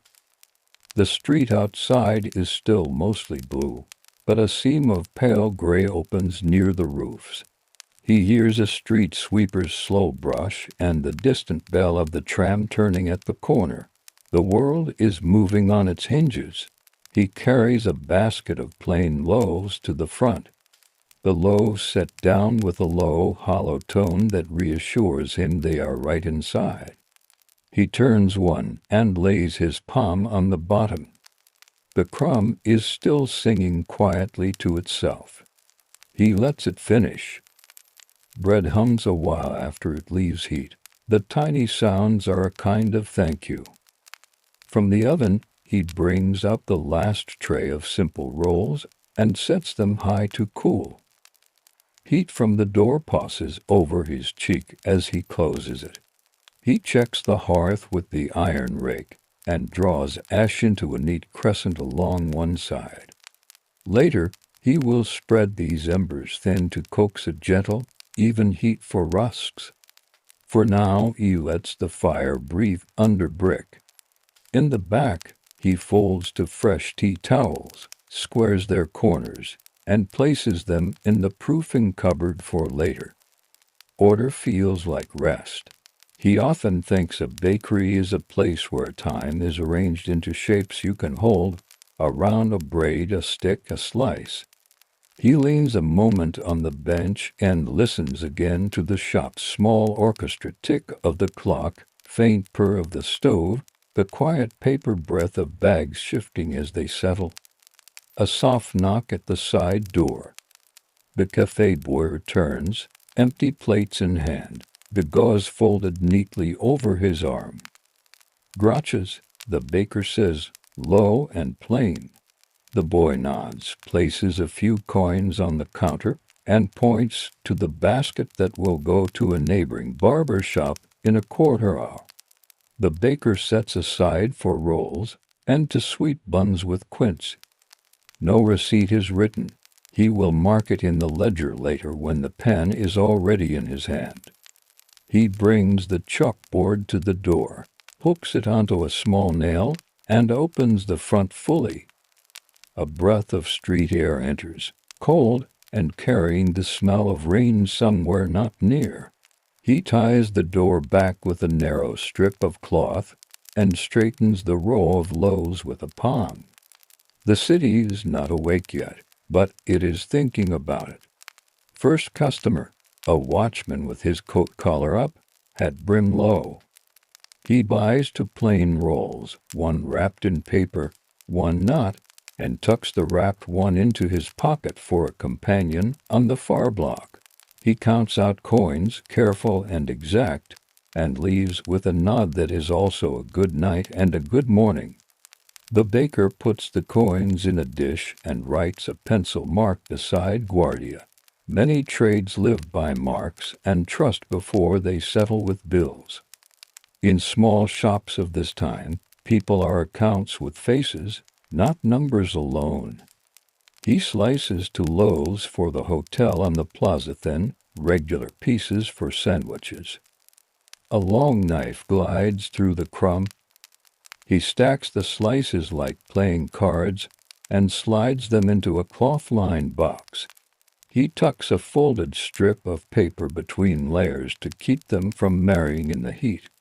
He ties the box closed with cotton string, the knot flat, the tails even. He marks the time on a small card and pins it to the string with a wooden clip.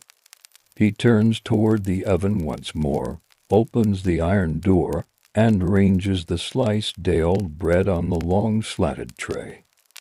The embers nod to the tray, and he closes the door. The rusks will dry slowly, color lightly, and become something different but honest. Many kitchens work this way. Today answers yesterday with thrift. On a small shelf, he keeps a jar of anise seeds.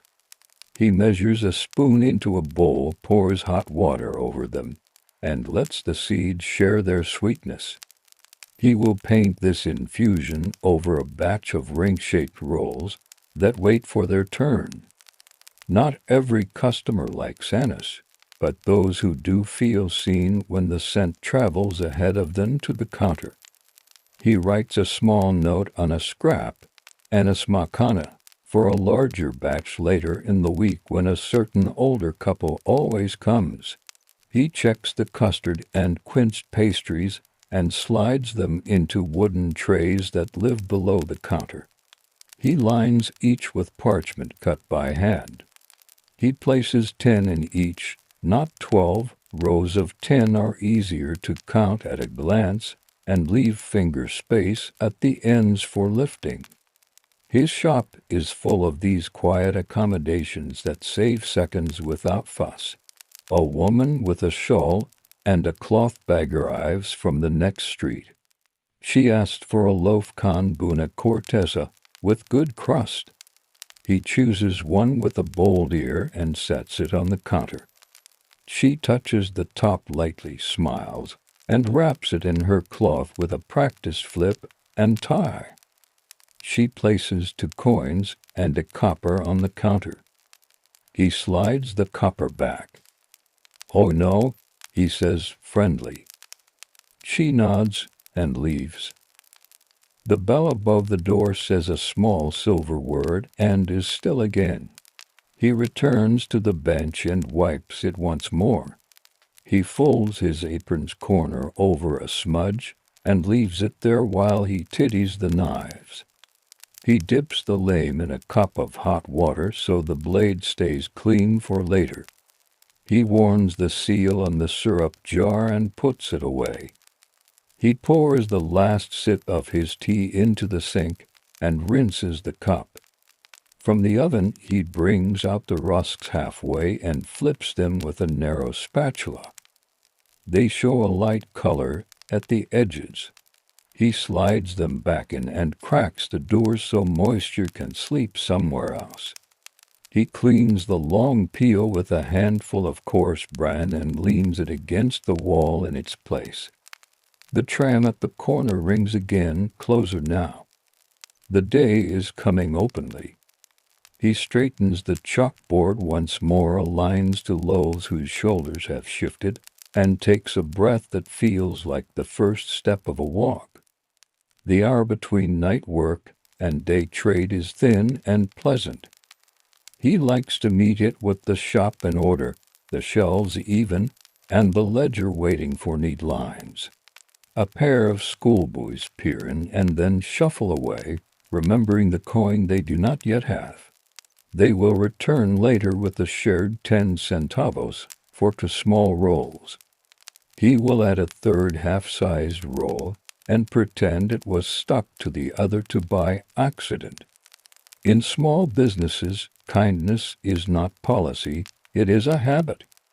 He wipes his hands one last time and looks around. Baskets ready, bags folded, scale true, oven steady, street awake. He nods to no one in particular. Then he draws a last tray of warm bread from the oven and sets it down where the light will find it first. The crusts crack in friendly syllables. The morning lifts its face. The street grows a pale stripe of morning.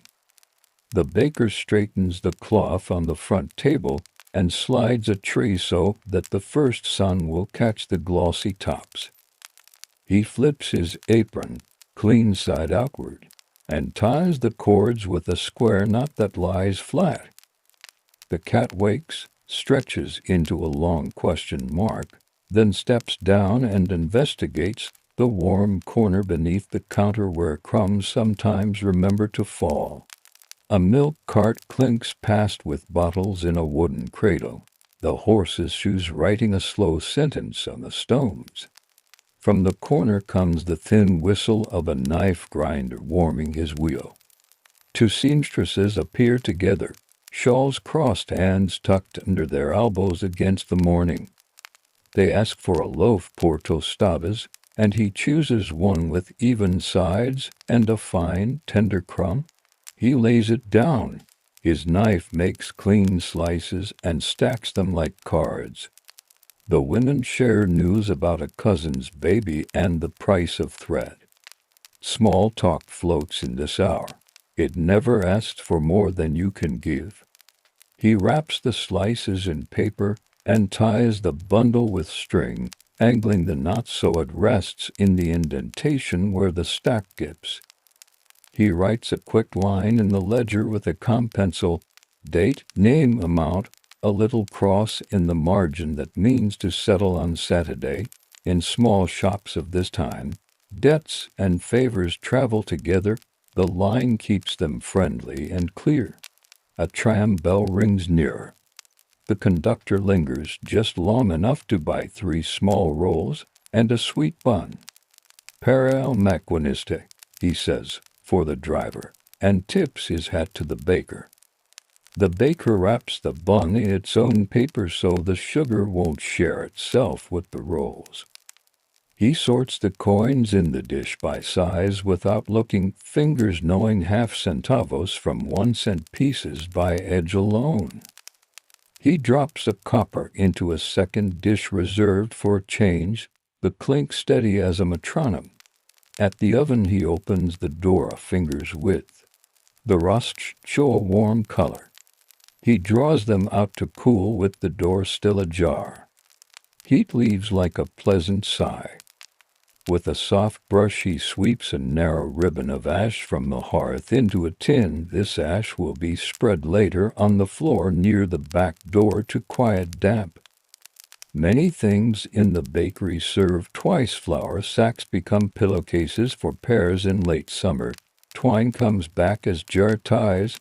Paper finds a second life beneath pastry. A small boy returns with 2 coins held pinched hard between thumb and knuckle, an older sister at his side like a second memory. "For school," the girl says, and asks for 2 plain rolls. The baker weighs a decision not visible on his face, then adds a third smaller roll with a tilt of the hand that suggests the tray happened to be crowded. The girl nods her thanks without pointing it out. In this shop, generosity wears its own quiet.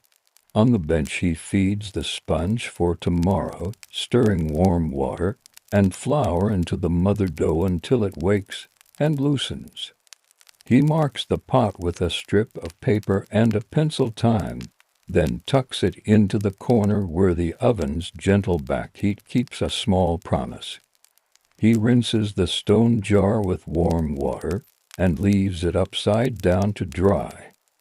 Starters are a kind of friend. They live if you remember them and forgive you if you're a little late, as long as you come back with flour and warmth.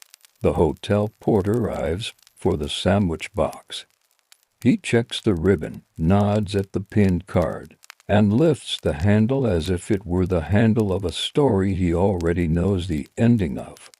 "A la vuelta," he says. "See you later."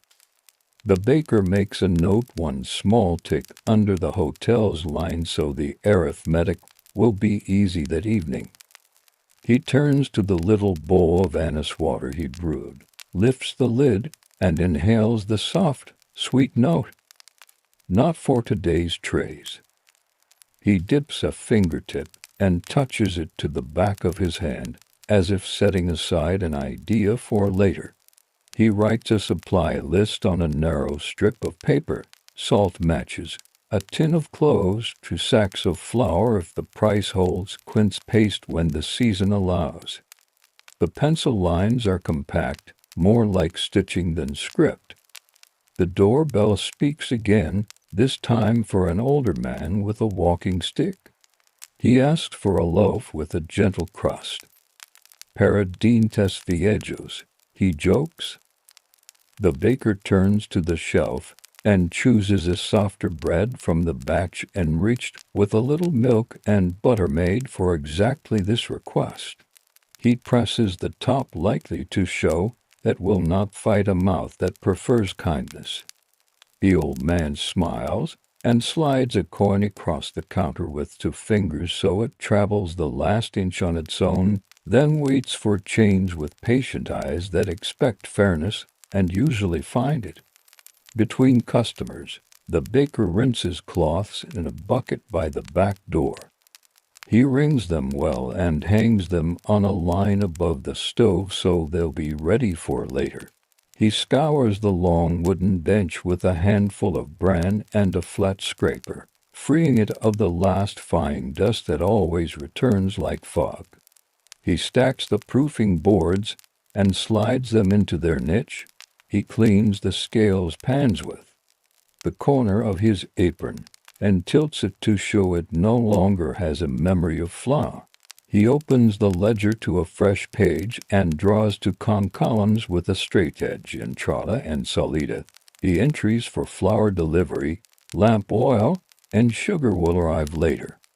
But the columns like to exist ahead of their numbers, as if the page were a dock built before any boat. He sharpens his pencil with a little penknife, taps the graphite once to wake it, and sets it beside the inkwell. By now the sky has turned from slate to pearl. The first barber shop boy appears with a basket from the cafe, and the cafe boy returns with empty cups and a gossip about a singer who practiced late. The baker nods and places 4 rolls in the barber's basket, tucking a pastry between them the way a neighbor tucks a flower into a lapel casual, not asking to be noticed. The boys leave as swift as swallows. He leans on the counter for a breath and lets his eyes rest on the neat parade of loaves. The crusts have finished their quiet talk. He places a hand on the oven's side wall. It's no longer fierce, only warm like a stone that's listened to the sun. He draws the dampers close to a notch that will keep the heart of the oven ready for a smaller afternoon baking if needed. A delivery man brings a sack of flour to the back door. Together they lift and slide it into place, and the baker chalks a mark near the doorway to count what's come this week. Firmer, the man asks. The baker initials a small paper clip to the sack and returns the pencil. No hurry, everything in this room prefers even tempo. At last the day cook arrives, cheeks pink from the cool air, apron fresh, and hair combed flat. She lights the front lamp out of habit, then laughs and snuffs it. The sun is doing the job for free.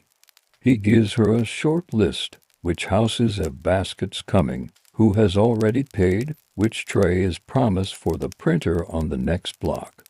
She nods, ties her apron, and turns the chalkboard to face the street where more feet now sound like a rustling page. He steps into the doorway and stretches his back until the muscles recognize daytime. The street is awake in a soft way.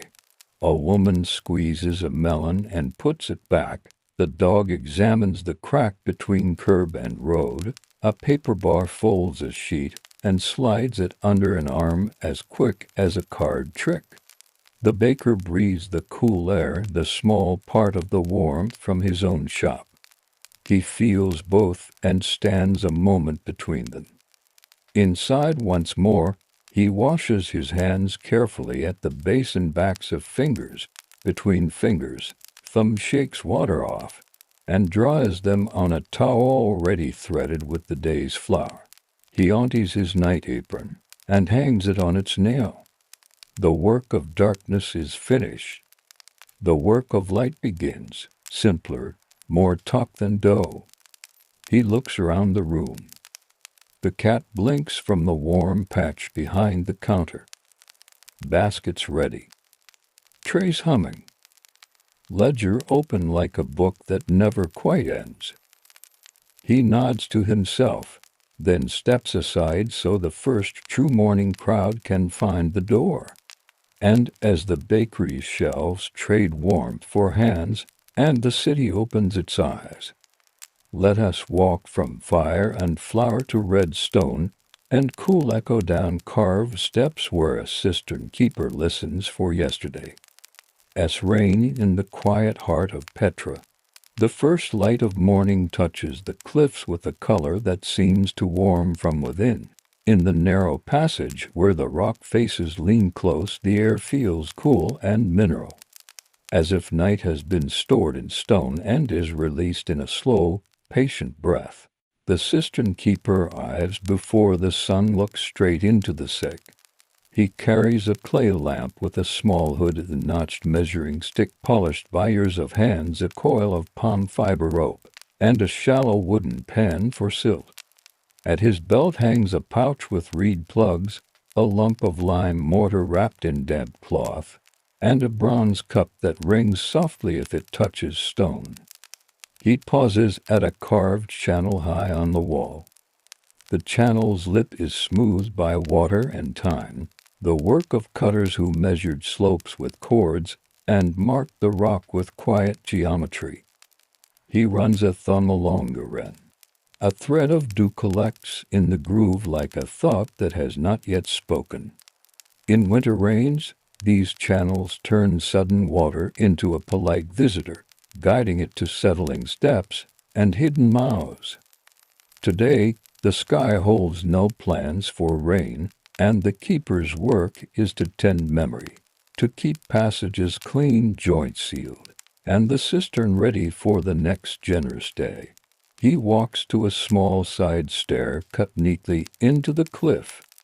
The steps are narrow and regular, their edges rounded by many careful feet.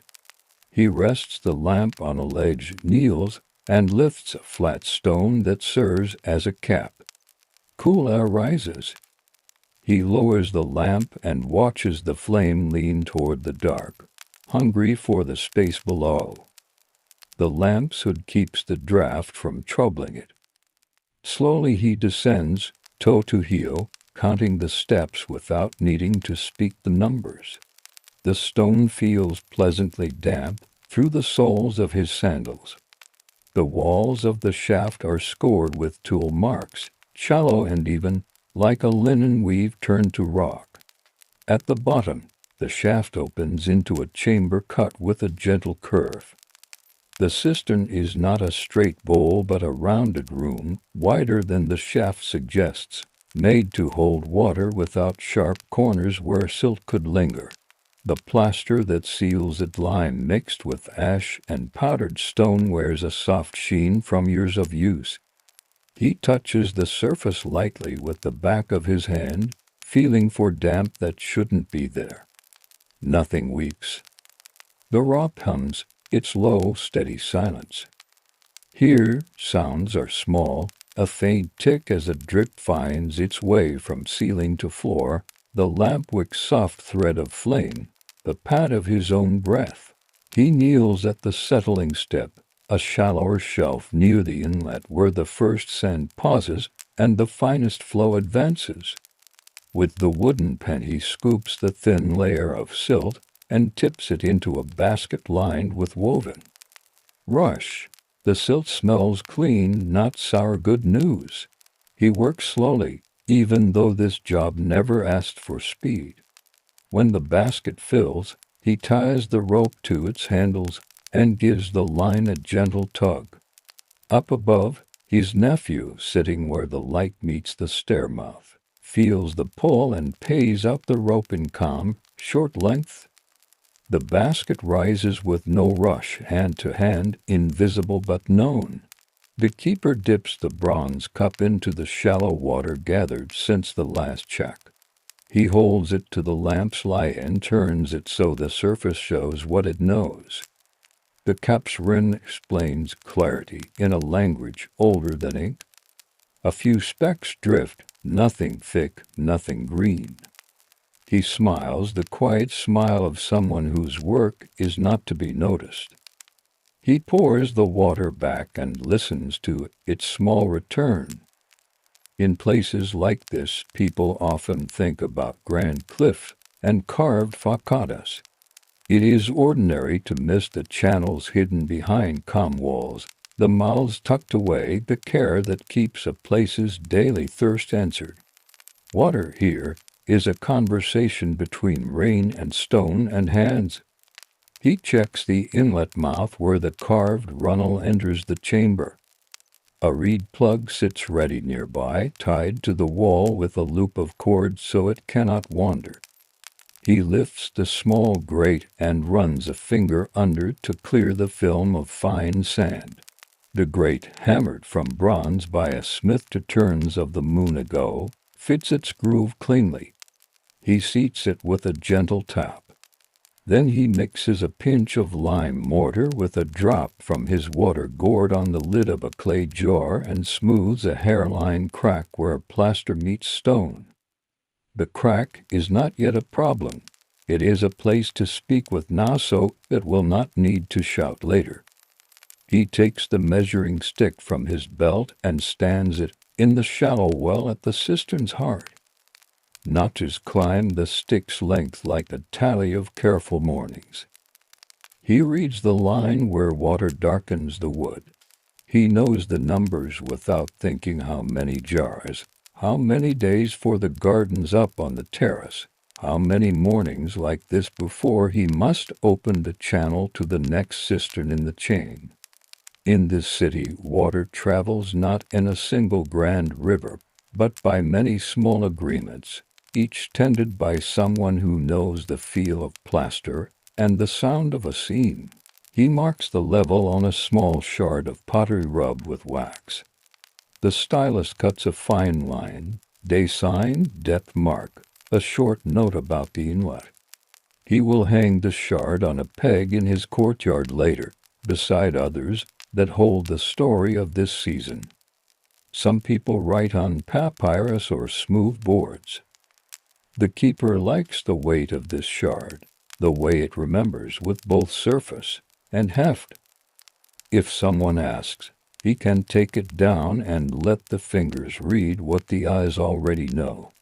Climbing again, he keeps his lamp near his chest, where the hood shelters it from the draft of his own movement.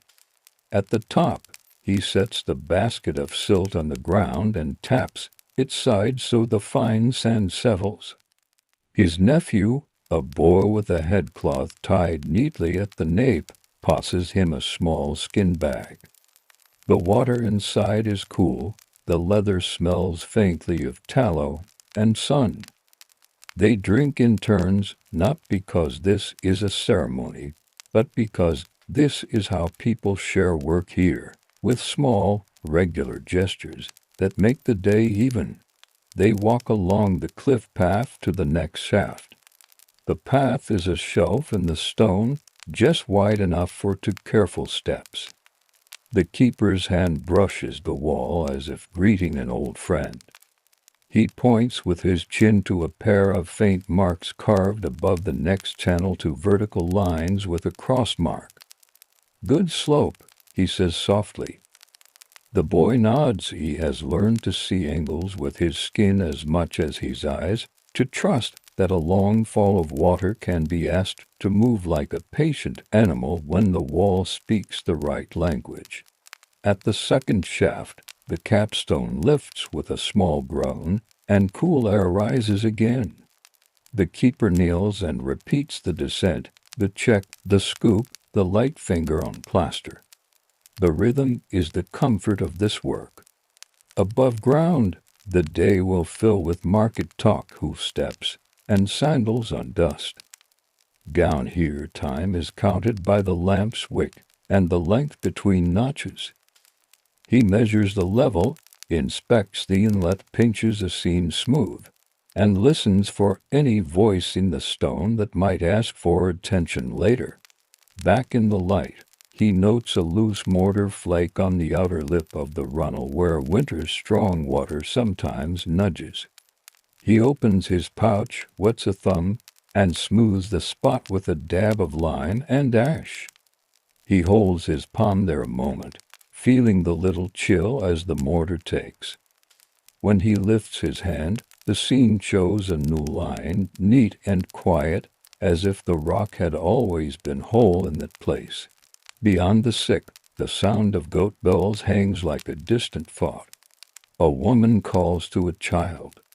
Somewhere a trader ranges dyed wool on a rope line, colors falling in a gentle cascade of red and brown and sun-worn blue. The keeper hears these things as a friendly edge to his own work. He moves to a small opening where a carved spout feeds a cistern under terrace garden. He brushes away wind-blown grit and replaces a little tile that shields the angle from stray fingers. The tile is painted with a simple shape of palm fronds scratched into wet clay long ago. He taps it once, not for luck, but for habit. Many good practices begin as memory and become the way a place continues without fuss. The sun is now high enough that the light finds the upper third of the passage, sliding down the walls like waterwood. The keeper shades his eyes and looks up at the clean cut of a higher channel, one that will only be asked to work when the valley floor rivers by. He does not think about floods. He thinks about gates, plugs, and the way turbid water rests in a settling step so clearer water can move onward. Out here, the dramatic is less useful than the well-timed hinge. He and the boy sit on a low stone bench in the shade. They eat flatbread with a smear of date paste and a pinch of salt folded inside. The bread has the comforting chew of something made often and well. The boy breaks his portion into careful halves without being asked and passes one back. The keeper nods and squeezes the edge of the bread so the paste spreads evenly. Eating, they look at the walls and see not the grand faces people come to see, but the slender lines along the edges, the small shelves, the drilled holes that once held shutter signs that water and wind and hands have been in conversation for a long time. When they have finished, the keeper wipes crumbs from his hands and stands. There is a terrace cistern to check, and then the long channel that runs along the garden wall where fig trees lean toward afternoon shade. He lifts his tool pouch, takes the lamp again, even though the next work is in open air. It is good to hold what you trust, and he and the boy step into a patch of sun that smells faintly of warm dust and distant fine. They follow a narrow path that folds along the cliff like a ribbon laid by a careful hand. Where the rock flares outward, fig trees lean from pockets of soil, their leaves lifted to the rising light. At the terrace wall, a channel carved knee-high runs straight for a few paces, and then rests, stepping down in shallow ledges that slow the water when rain is generous. The keeper kneels at the first ledge and brushes away a sprinkle of grit with a bunch of thyme bound in string. The herb leaves a quiet scent, a friendly note under the day's cooler smells of plaster and dust. He tests the fall with a little gourd of water, tipping a thin stream into the groove and watching how it travels. It moves as taut, not fast, not lazy, just steady. The boy watches too, head tilted, eyes following the thread. Listen, the keeper says, though there is almost no sound.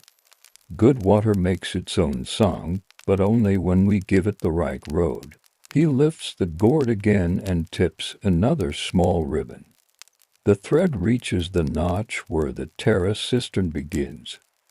A polished stone lip guides the last hand width into the opening.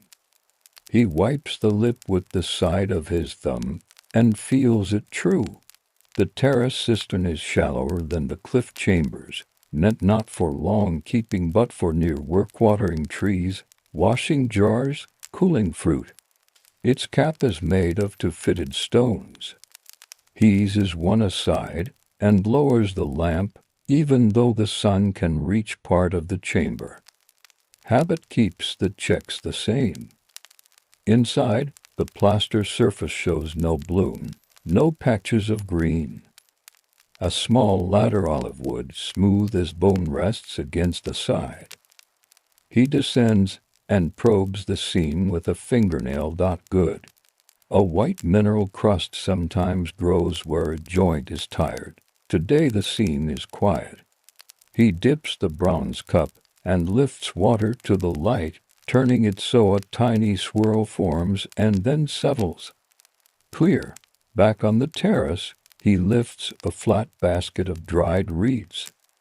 In it lies a handful of small tools, a narrow scraper of bone, a short bristled brush, a sliver of whetstone. He draws the scraper's edge along the groove where two tile pieces meet above the channel. The tile is there to shade the water's path and to keep drifting seeds from lodging. The scraper's sound is a soft tick against the baked clay. The boy hands him the bristle brush, and he flicks the dust aside.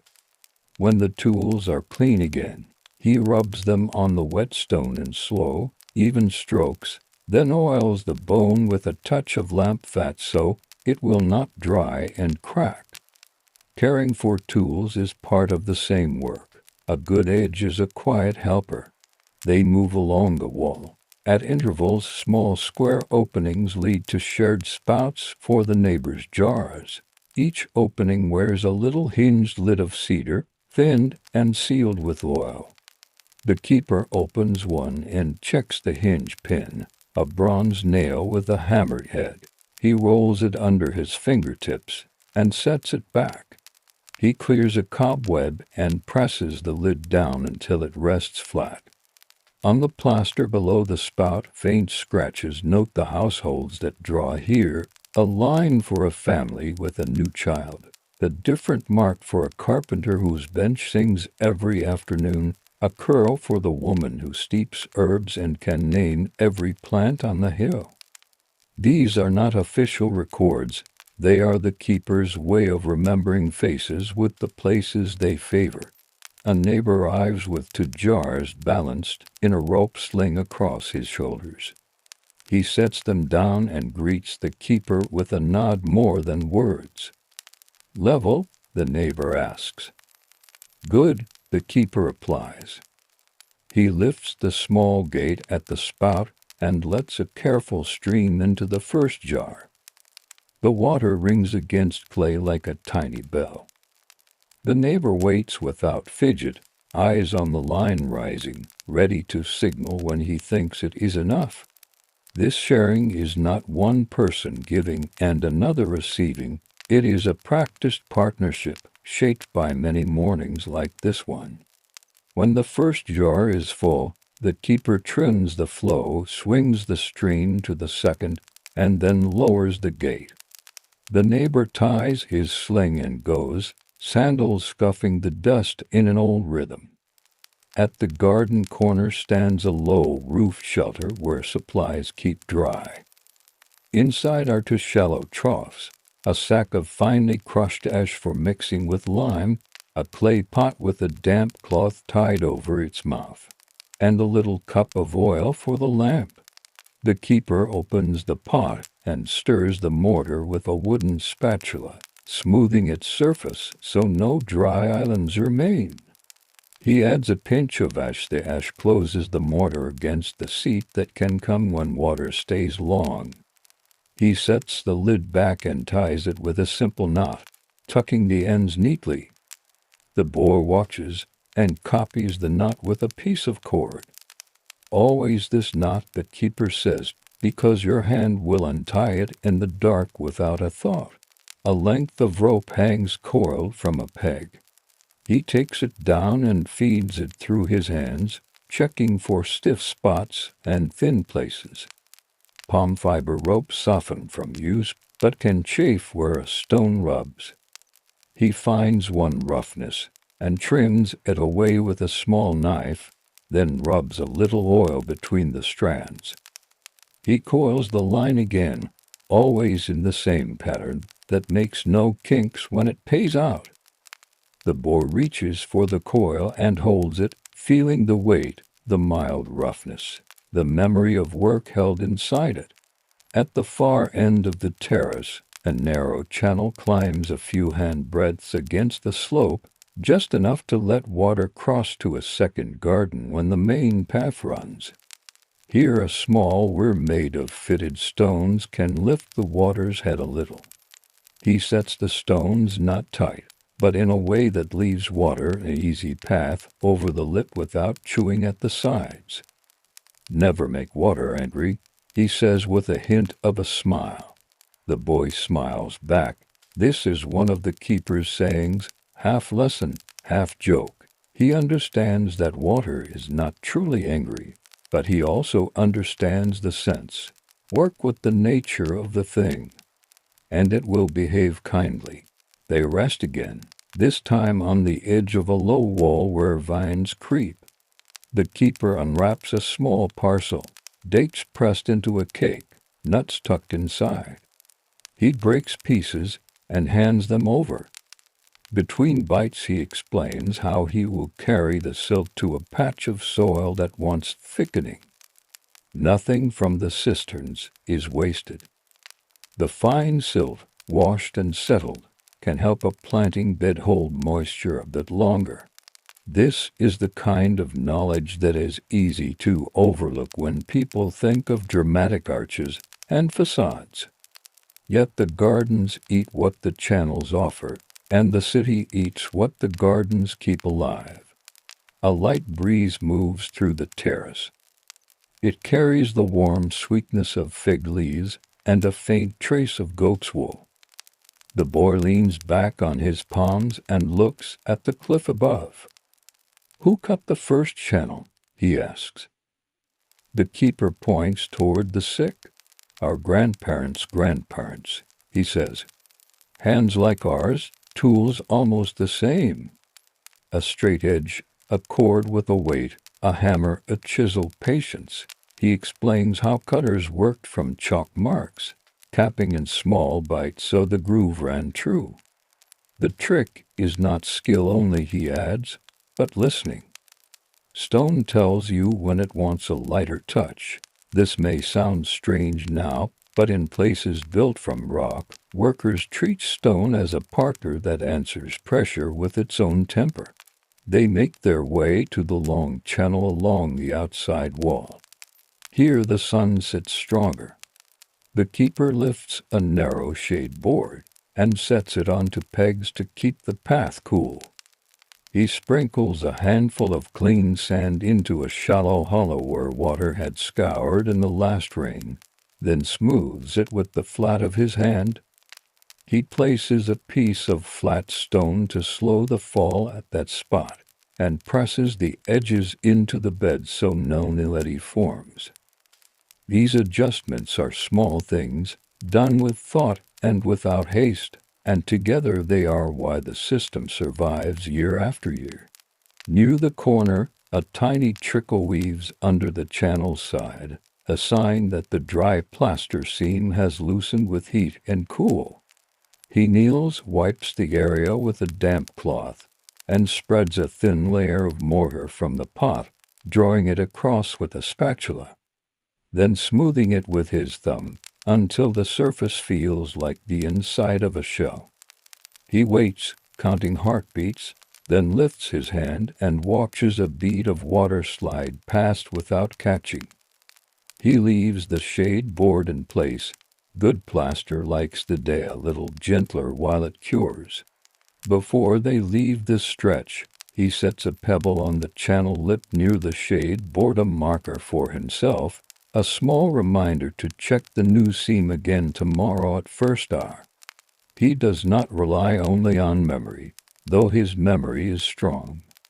He uses markers, scratches, and hanging shards the way a scribe uses ink. Notes of this kind are common in careful households of the time. Not everything needs long writing to be remembered well.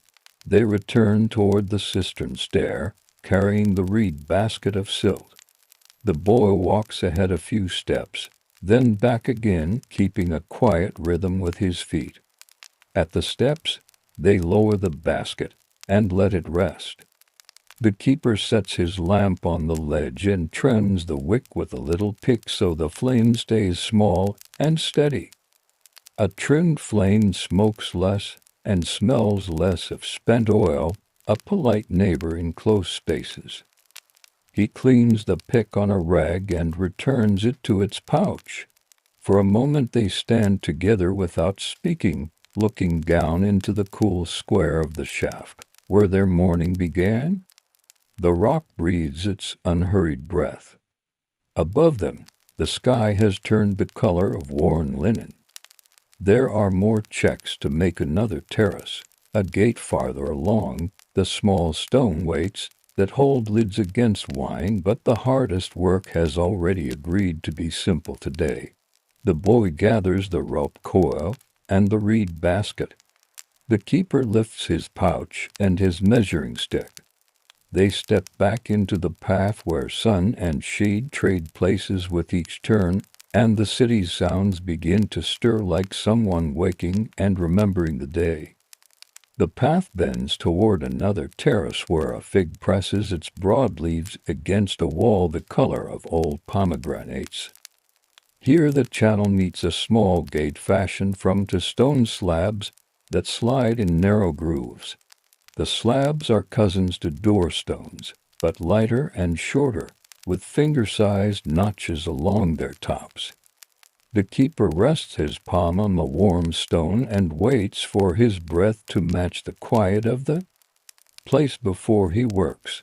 He lifts the upper slab just enough that water can thread beneath and then settle again, a thread no thicker than a sandal thong. He keeps a notched staff beside this gate, its marks rubbed dark with oil so they show even in shade. He places the tip at a shallow hole pecked into the plaster floor and reads the height, not calling numbers, only noting where the water greets the wood. A little more, he says to the boy, and together they raise the slab one notch, then another. The thread widens to a ribbon, not fast, not thin. He watches how it falls into the next basin. The basin lip throws the ribbon upward like a short veil so air may teach it patience before it lands. The sound is a syllable, repeated, never hurried. He draws a wax shard from his pouch and makes a small line with the point of a reed pin. The shard carries earlier notes. The month's moon scratched at the top, a curve for the storm 3 weeks ago. Today's first are already marked near the edge. This kind of record is common in practical places. Here broken pottery learns a second life as a little page. He warms the pin between fingers so it cuts without chatter, then returns both shard and pin to the pouch. He smooths the pouch flap as if to praise its obedience. Beyond the gate stands a low trough lined with line. A woven screen of palm strips rests at its far end. The screen is a simple sieve to catch husks, leaves, and the tiny surprises that wind invents. He draws the screen out. It wears a small harvest of reed tips and fig stems. He lifts them into a basket and sets the screen back with a soft turn so it seats itself without forcing. The boy, who likes small mechanisms, watches the way the strips cross and hold. He runs a finger along one, then wipes his finger on his tunic and grins at the feathery dust that answers. At a corner post, a cord hangs with 4 little clay weights tied along it. The keeper aunties one. For midday, he says. When this shadow meets the second weight, we close the gate half a hand. The wall's face has a scratch where the sun's blade reaches at that time. It is not a clock for every day. Clouds and seasons teach plenty of changes. It is only a reminder placed where a busy mind can see and say yes. Gentle devices like this are common in households that trust habit more than fuss. They walk the channel westward until it curves into a brief tunnel under the path. The tunnel mouth wears a stone lintel like a brow. He stoops and slides his lamp in. Its small flame shows a clean passage. The boy kneels and blows across the flame to see how air moves. The flame leans a little and then returns. Good. A tunnel like this is a place where wind can mischief water if a sudden gust scolds the surface. He sets a low board at the upwind side, a courtesy board, nothing more, and wedges it with a stone. It will spare the water any sharp talk from surprise breezes this afternoon. Farther on, they come to the head of a household branch where a small bronze plate sits upright in the flow.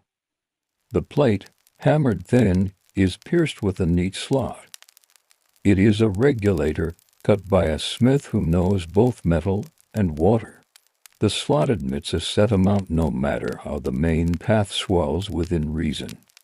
The keeper lifts it, wipes its edge on a cloth, and sets it back in its notch.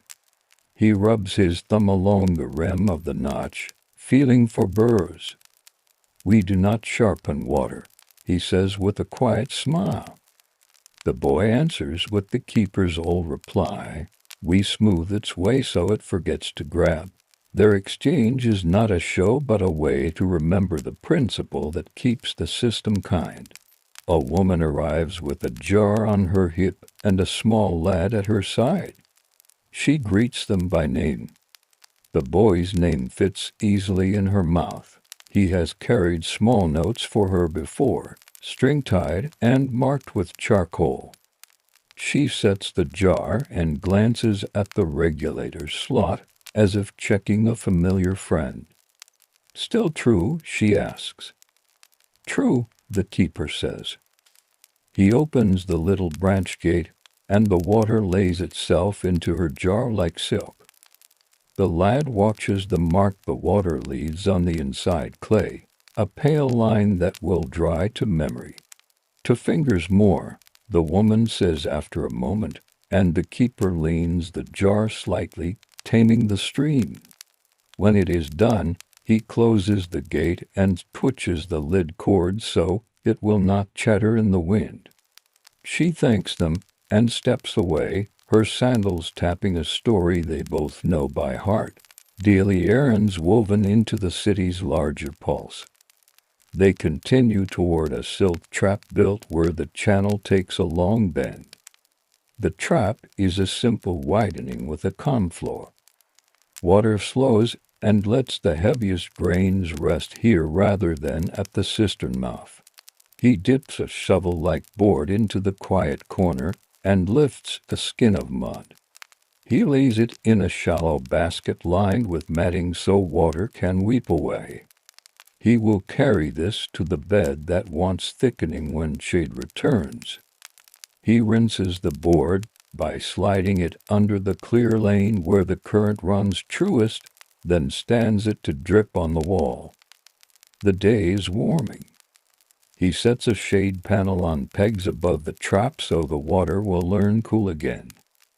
At the panel's edge he wedges a small stone with a notch. The notch works as a hook for a fig leaf if one floats down.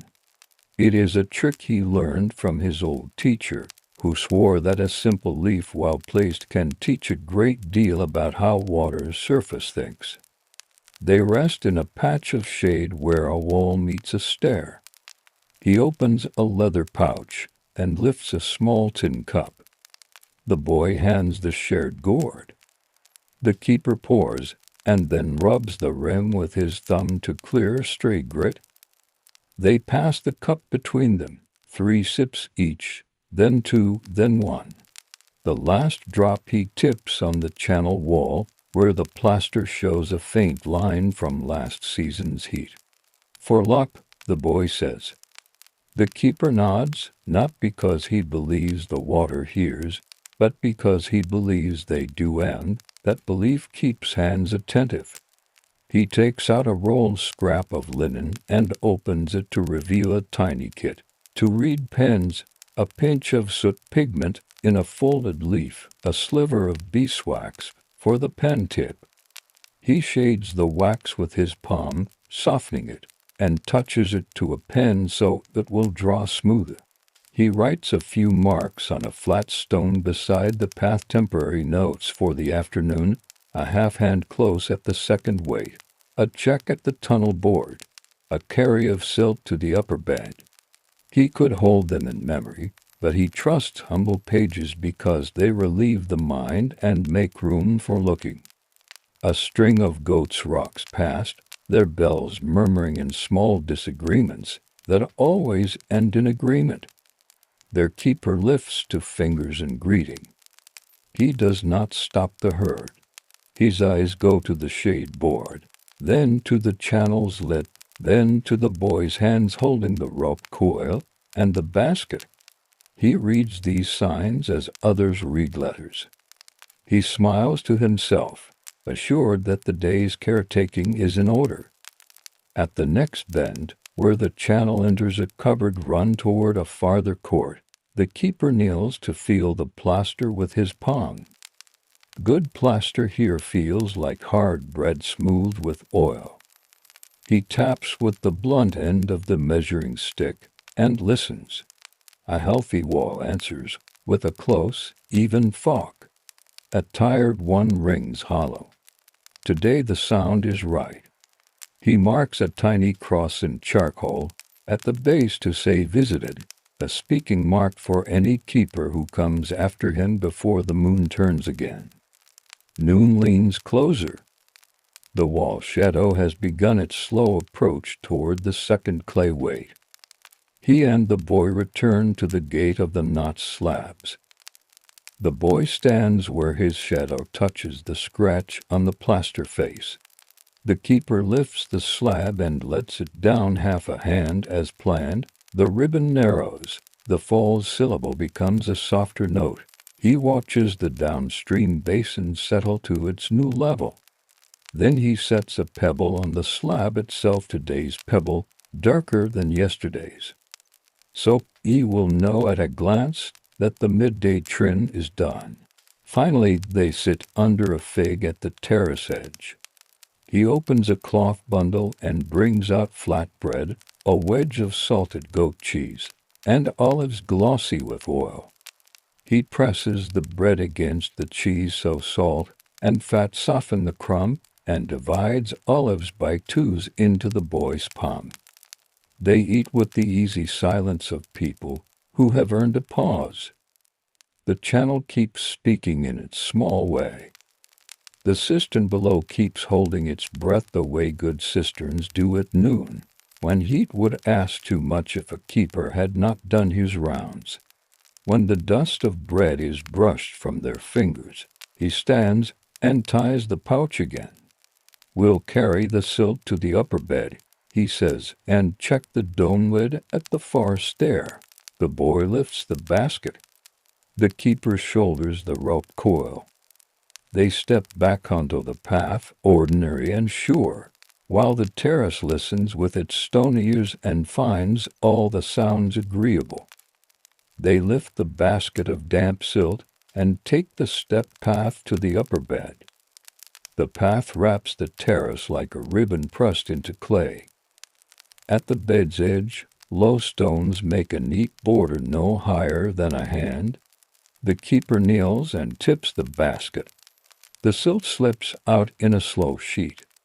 He spreads it with the shovel board, working from the center to the stones so nothing spills. The boy follows with a handful of straw, shaking it like salt over a dish. Straw keeps the new skin from cracking when the sun remembers its strength. On this bed grow onions and a row of coriander tucked between two young figs. Their leaves shine dull green in the shade. The keeper feels the soil under his fingers. It is cool yet not good. He opens a small wooden plug at the bed's inlet. A thread of water begins, no more than the width of a reed. It runs along a shallow groove and fans out across the new silt. He smooths the flow with his palm, then sets the plug halfway so the thread will not forget itself. "We do not flood," he says. "We teach the bed to drink slowly." The boy nods and lays his palm on the ground to feel the creeping cool reach in. A strip of woven shade hangs onto pegs above the bed. He shifts it one handprint to the west. The day has turned, the sun's blade has changed its angle. A drowsy bee hovers, then finds the coriander and approves without asking anyone. The keeper lifts two pebbles from the path and sets them on the strip's lower edge to keep the wind from playing with it. They walk on. At the far stair, the dome lid waits, a round cap of stone with a squat neck, sitting on the cistern mouth like a sleeping tortoise. The lid's face is plain except for a small square hatch, bronze-pinned at one side. A leather seal lives between lid and neck, oiled to stay supple. The keeper squats and runs a finger along the seam. No grit. He lifts the hatch. Cool air breathes up at once, heavy with the quiet smell of wet rock. He sets the lamp beside the opening, shields it with his hand, and leans in until his ear finds the hatch's shade. He listens. The cistern speaks back in a faint echo, that low, friendly hollow he knows. He lowers a copper cup on a knotted cord. The cord is marked with small knots every 4 arms' length, and a tiny bead at the last measure he expects. The cup touches, not with a splash, but with that soft kiss of water that has grown thoughtful in the dark. He counts knots under his thumb on the way down and on the way back. He measures twice. The level is as it should be after the midday trim. He rubs a new mark on the wax shard, a half line beside the earlier morning mark, and blows on it to clear a crumb of wax. He checks the bronze pin on the hatch. It has a clean shine. He slides a bit of beeswax along its length and works it through so the hinge will keep silent. From a small pouch, he takes a twist of oiled wool. He presses it into the hatch's corner where wind might toy with the seam in dry weather. Simple gaskets like this keep night air from stealing damp. On the inside neck of the cistern, a rung ladder waits, its steps of tamarisk lashed to 2 uprights by palm fiber. He tests 2 rungs with the heel of his hand. The fiber hums with a sound he knows a good, tight note. One binding shows a suggestion of looseness. He unwinds a palm string from his belt and readies the cross with 3 quiet turns, finishing with a flat knot that lies obedient against the wood. The boy's eyes follow the knot as if it were a word he is learning to write. The keeper presses a finger to the knot's throat. "Flat holes 1 round slides," he says. The boy says it back, and the sentence joins the place.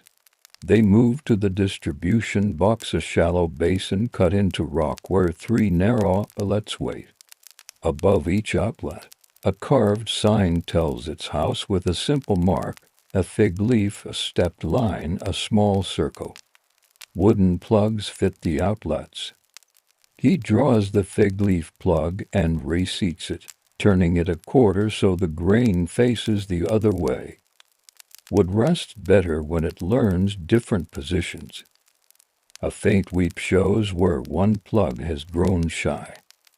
He teasingly wraps a wisp of linen around the plug's nose and sets it again. The drip forgets itself. A farmer arrives with a basket of dates on his shoulder, the basket rim held with one finger in that easy, practiced style you only learn by living. He offers the keeper a handful, and the boy another. The dates are soft and carry the sun with them. The boy licks his fingers and grins. The farmer glances at the distribution box and at the scratch marks on the wall that show last week's ration days. Tomorrow, the keeper says. First light. The farmer nods, pleased that his guess and the keeper's answer chose the same day. From a tin wrapped in cloth the keeper takes lime powder and a small pot. He wets a handful with water from the gourd and sprinkles in chopped fiber from an old rope, making a quick mortar to dress a hairline that his morning eye left for the cooler. Before he lays it on, he dips his fingers in the channel and smooths the stone to wake it. Mortar loves a damp bed.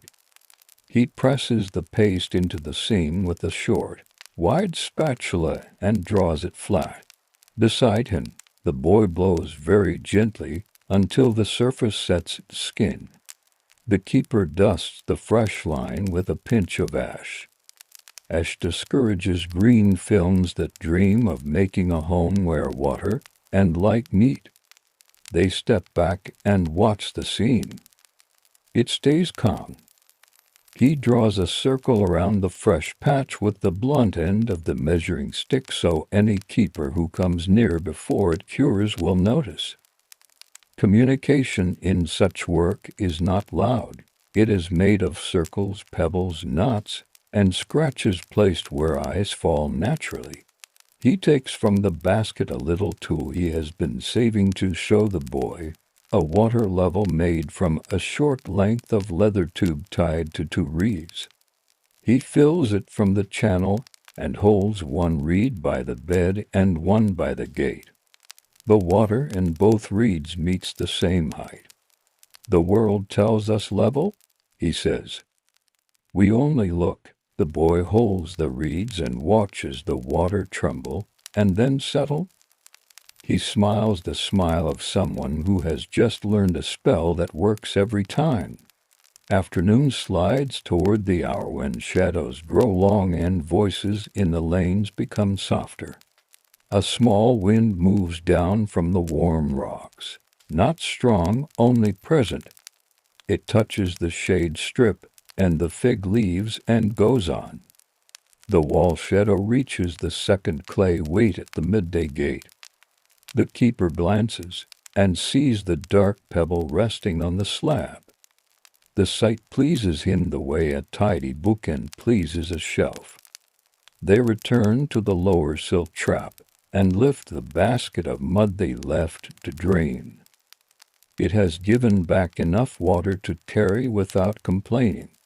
They climb the terrace, place the basket near the bed, and press a little of the heavy skin into a bare spot where paws, perhaps fox, perhaps dog, have worried the soil. In dry lands, even the prints of passing animals become part of how gardens are taught to endure. At the base of the stair, a traveler waits with two small jars and a rolled mat. He is not in a hurry. He reads the keeper's face the way hill people read weather. The keeper nods toward a side spout where water usually serves those who do not belong to a particular household. He opens its plug and sets a clay shard under the stream to turn it from splash to ribbon. The traveler lays one jar at a time under the ribbon and catches what he needs. He offers a thank you shaped like a bow and the gift of a thin, dry fig from his bag. The keeper passes the fig to the boy. Gifts in this place are often round and small and sweet. A last inspection, unhurried. The tunnel board sits where it should. The sieve is clear, the gate bears its pebble. The notes on the waxed shard make a story the evening can understand. He rinses his hands at the tiny flow from the bed groove, lets the wet drip through his fingers. and then brushes his palms together so the skin remembers dry again. He sets the shovel board on its hook, coils the rope with its loose end tucked in, and blows out the lamp with the softest breath. The day keeps its warmth a little longer, but the air near the stone steps has already learned another word, evening. They stand in the ark's shade and look out across the courtyard. The fig's leaves hold small coins of light between their veins. Somewhere a pestle answers a mortar like to friends telling each other the same story for the 100th time. The boy leans against the cool wall and looks pleased with how ordinary everything is. The keeper nods to the cistern mouth as if to say, "We have not forgotten you, you have not forgotten us." Then he turns toward the stair that will take them to one more check before dusk, work done with the same quiet care as at dawn. So the night will inherit a calm system, and the morning will find nothing anxious. Evening folds itself along the cliff, not quickly, just with the patience stones prefer. The keeper returns to the upper apron and makes the round that tells the place the day is tidy.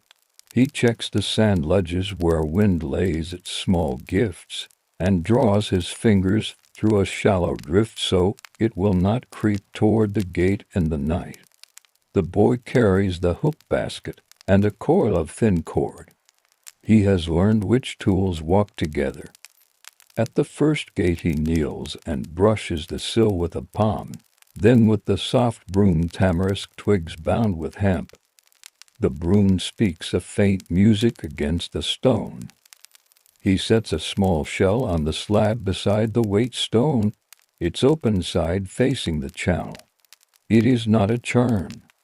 It is a sign so any keeper passing in darkness with a lamp will know the gate is shut and settled. The place uses little words like this: shells, pebbles, twig triangles for its memory. Down at the silk trap he crouches and smooths the damp edge the basket left.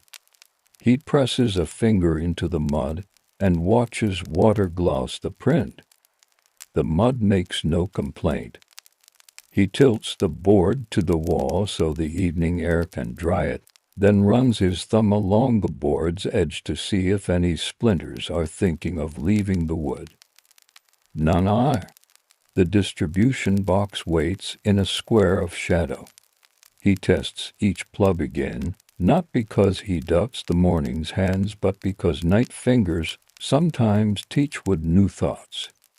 He rolls each plug between his palms so the grain feels warm, then slides it home and gives it the smallest twist. He takes from his pouch a reed shaved thin as a straw and lays one reed across the face of each outlet, tucking its ends under the stone lip. If a thread of water wakes in the dark, the reed will lift and tell the first lamplight what happened. In dry places, even the story of a drip is worth catching. The boy uncoils the thin cord. Together they measure, not distance but fall. He directs the boy to hold the cord at a carved nick by the fig bed while he lifts the other end at the gate ledge. He slides a small bead along the cord until it meets his thumbnail at the same height as the nick. When the bead rests, it remembers the night setting. He ties the bead where it lies with a neat binding, then hands the cord to the boy to wind again. "Tomorrow," he says, "your hands will know where tonight lived." They sit for a moment on the low step where afternoon heat lingers like a tame animal.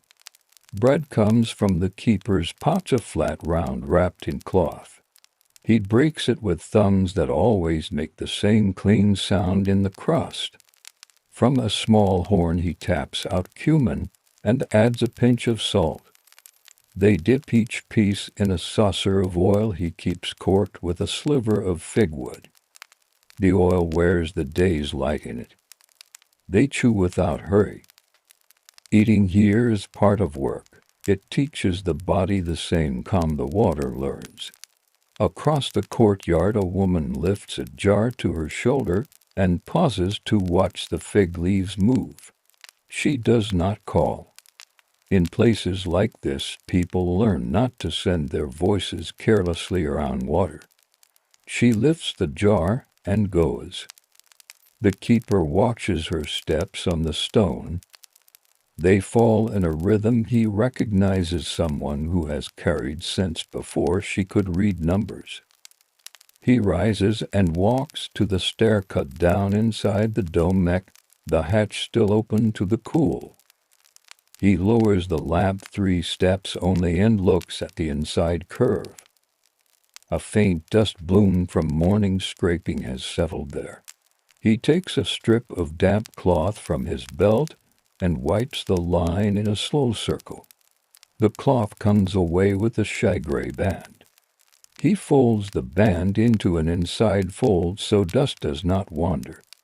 From a small leather pouch he draws a tool hardly anyone notices until it is needed, a short peg with a notch at the top. He presses it into a hole bored long ago beside the hatch. Night sometimes welcomes animals who like new rooms. The peg makes a narrow door that says not for you without scaring anything. It is a gentle way to be strict. He steps to the wall with the scratches and adds a single new mark to short strokes that cross the morning's note. The wax shard in his hand keeps the day's numbers. The wall keeps the week's picture. He blunts the stylus again on his sandal before tucking it away. A stylus with a sharp temper writes too deep in soft wax and makes trouble for the next writer. Another keeper arrives from the upper channel, rope across his shoulders, the smell of cedar and dust on his tunic. They do not shake hands. They trade glances, then tools. The visitor passes a small wooden wedge he has cut from a branch with stubborn graying. The wedge will live by the shut gate whose habit is to forget closed if a sudden storm knocks. The wedge's shoulder is deep. The gate will lean on it without learning laziness. In return, our keeper gives him a little tin with lime already slaked for tomorrow's patch on his east runnel. Trade here is not silver, it is readiness. They speak a few words about the sky.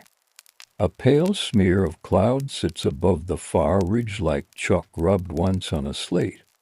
The visiting keeper lifts his chin. Maybe not tonight. Ours nods. Maybe not. In old rock places, forecasting is not a sport. It is a quiet courtesy you do with your eyes. They part. The boy lifts the empty gourd and turns it in his hands as if it were a drum. The keeper takes it and sets it where gourds sleep, mouth down on a peg so air can keep it honest. He loops the coil of rope and tucks the end under, the way a basket tucks its last strand. He checks the lamp wick, pinches its mouth to make it neat, and wipes the lamp slip with a bit of linen so soot will not grow a beard in the night. Before closing the hatch, he leans inside once more and listens, not for a sound, but for the shape of the quiet. It is round and even. He smiles with the side of his mouth and lets the hatch fall to its seat with a soft, padded kiss. He turns the bronze pin and draws the leather seal tight. He lays his palm against the warm stone neck, then removes it and watches the hand's print fade. They take the long way out, tracing the edge of the terrace where a little wind walks. The boy points at a faint line on the far cliff face, a streak like the path of a spilled drink. Flashed, the keeper says. Last season. He tells how the runnels carried the surprise because their mouths were already swept, how the settling steps welcomed the brown water and asked it to sit down, how the heavy part stayed and only the good clear part went on. He does not speak to impress. He speaks to let the place and the bowl make a proper friendship, with names for things. At the gate in the outer wall he lays a flat stone across the threshold. It is not heavy, only true. If a night animal noses at the gate and shifts it, the morning will see the stone askew and know to look. He hangs the key stick on its peg in the storage niche and covers it with a square of cloth against dust. The key stick is only a piece of wood with a notch. Even so, tools that hold water's choices deserve a decent sleep. They step into the lane. The day's last light runs a thin ribbon along the upper edge of the rock. Somewhere a flute practices two notes over and over until they turn into a thought. The boy's steps make a tiny drum up the path. The keeper feels the pleasant weight that comes after a workday which did not argue, the kind of weight that sits in shoulders like a welcome shawl.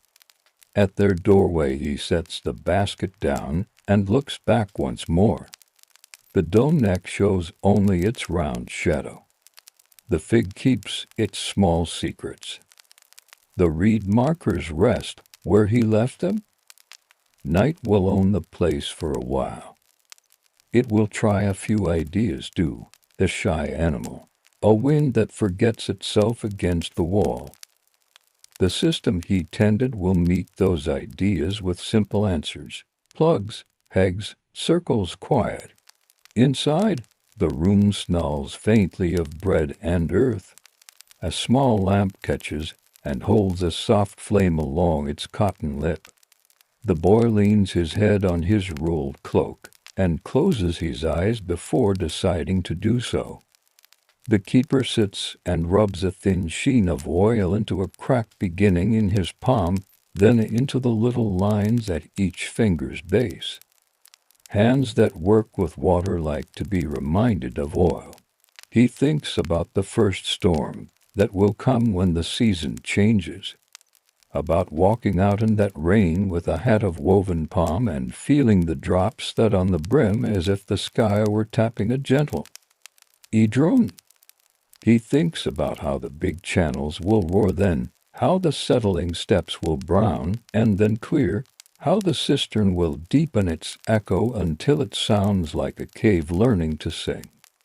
He lets the thought go. He lets all the thoughts go, leaving only the feeling of stone under his hand and the knowledge that water is where it should be, stored against ordinary thirst. Saved for gardens, and for the small animals that live in the edges of people's days, he draws the door strap across the threshold, not tightly, just enough to ask the night to behave. The lamp's breath steadies. Outside, the cliff cools by degrees, as slow and certain as a long, kindly sentence. The keeper closes his eyes. Water keeps its own watch now. Stone remembers. The work is simple, and it is done for today.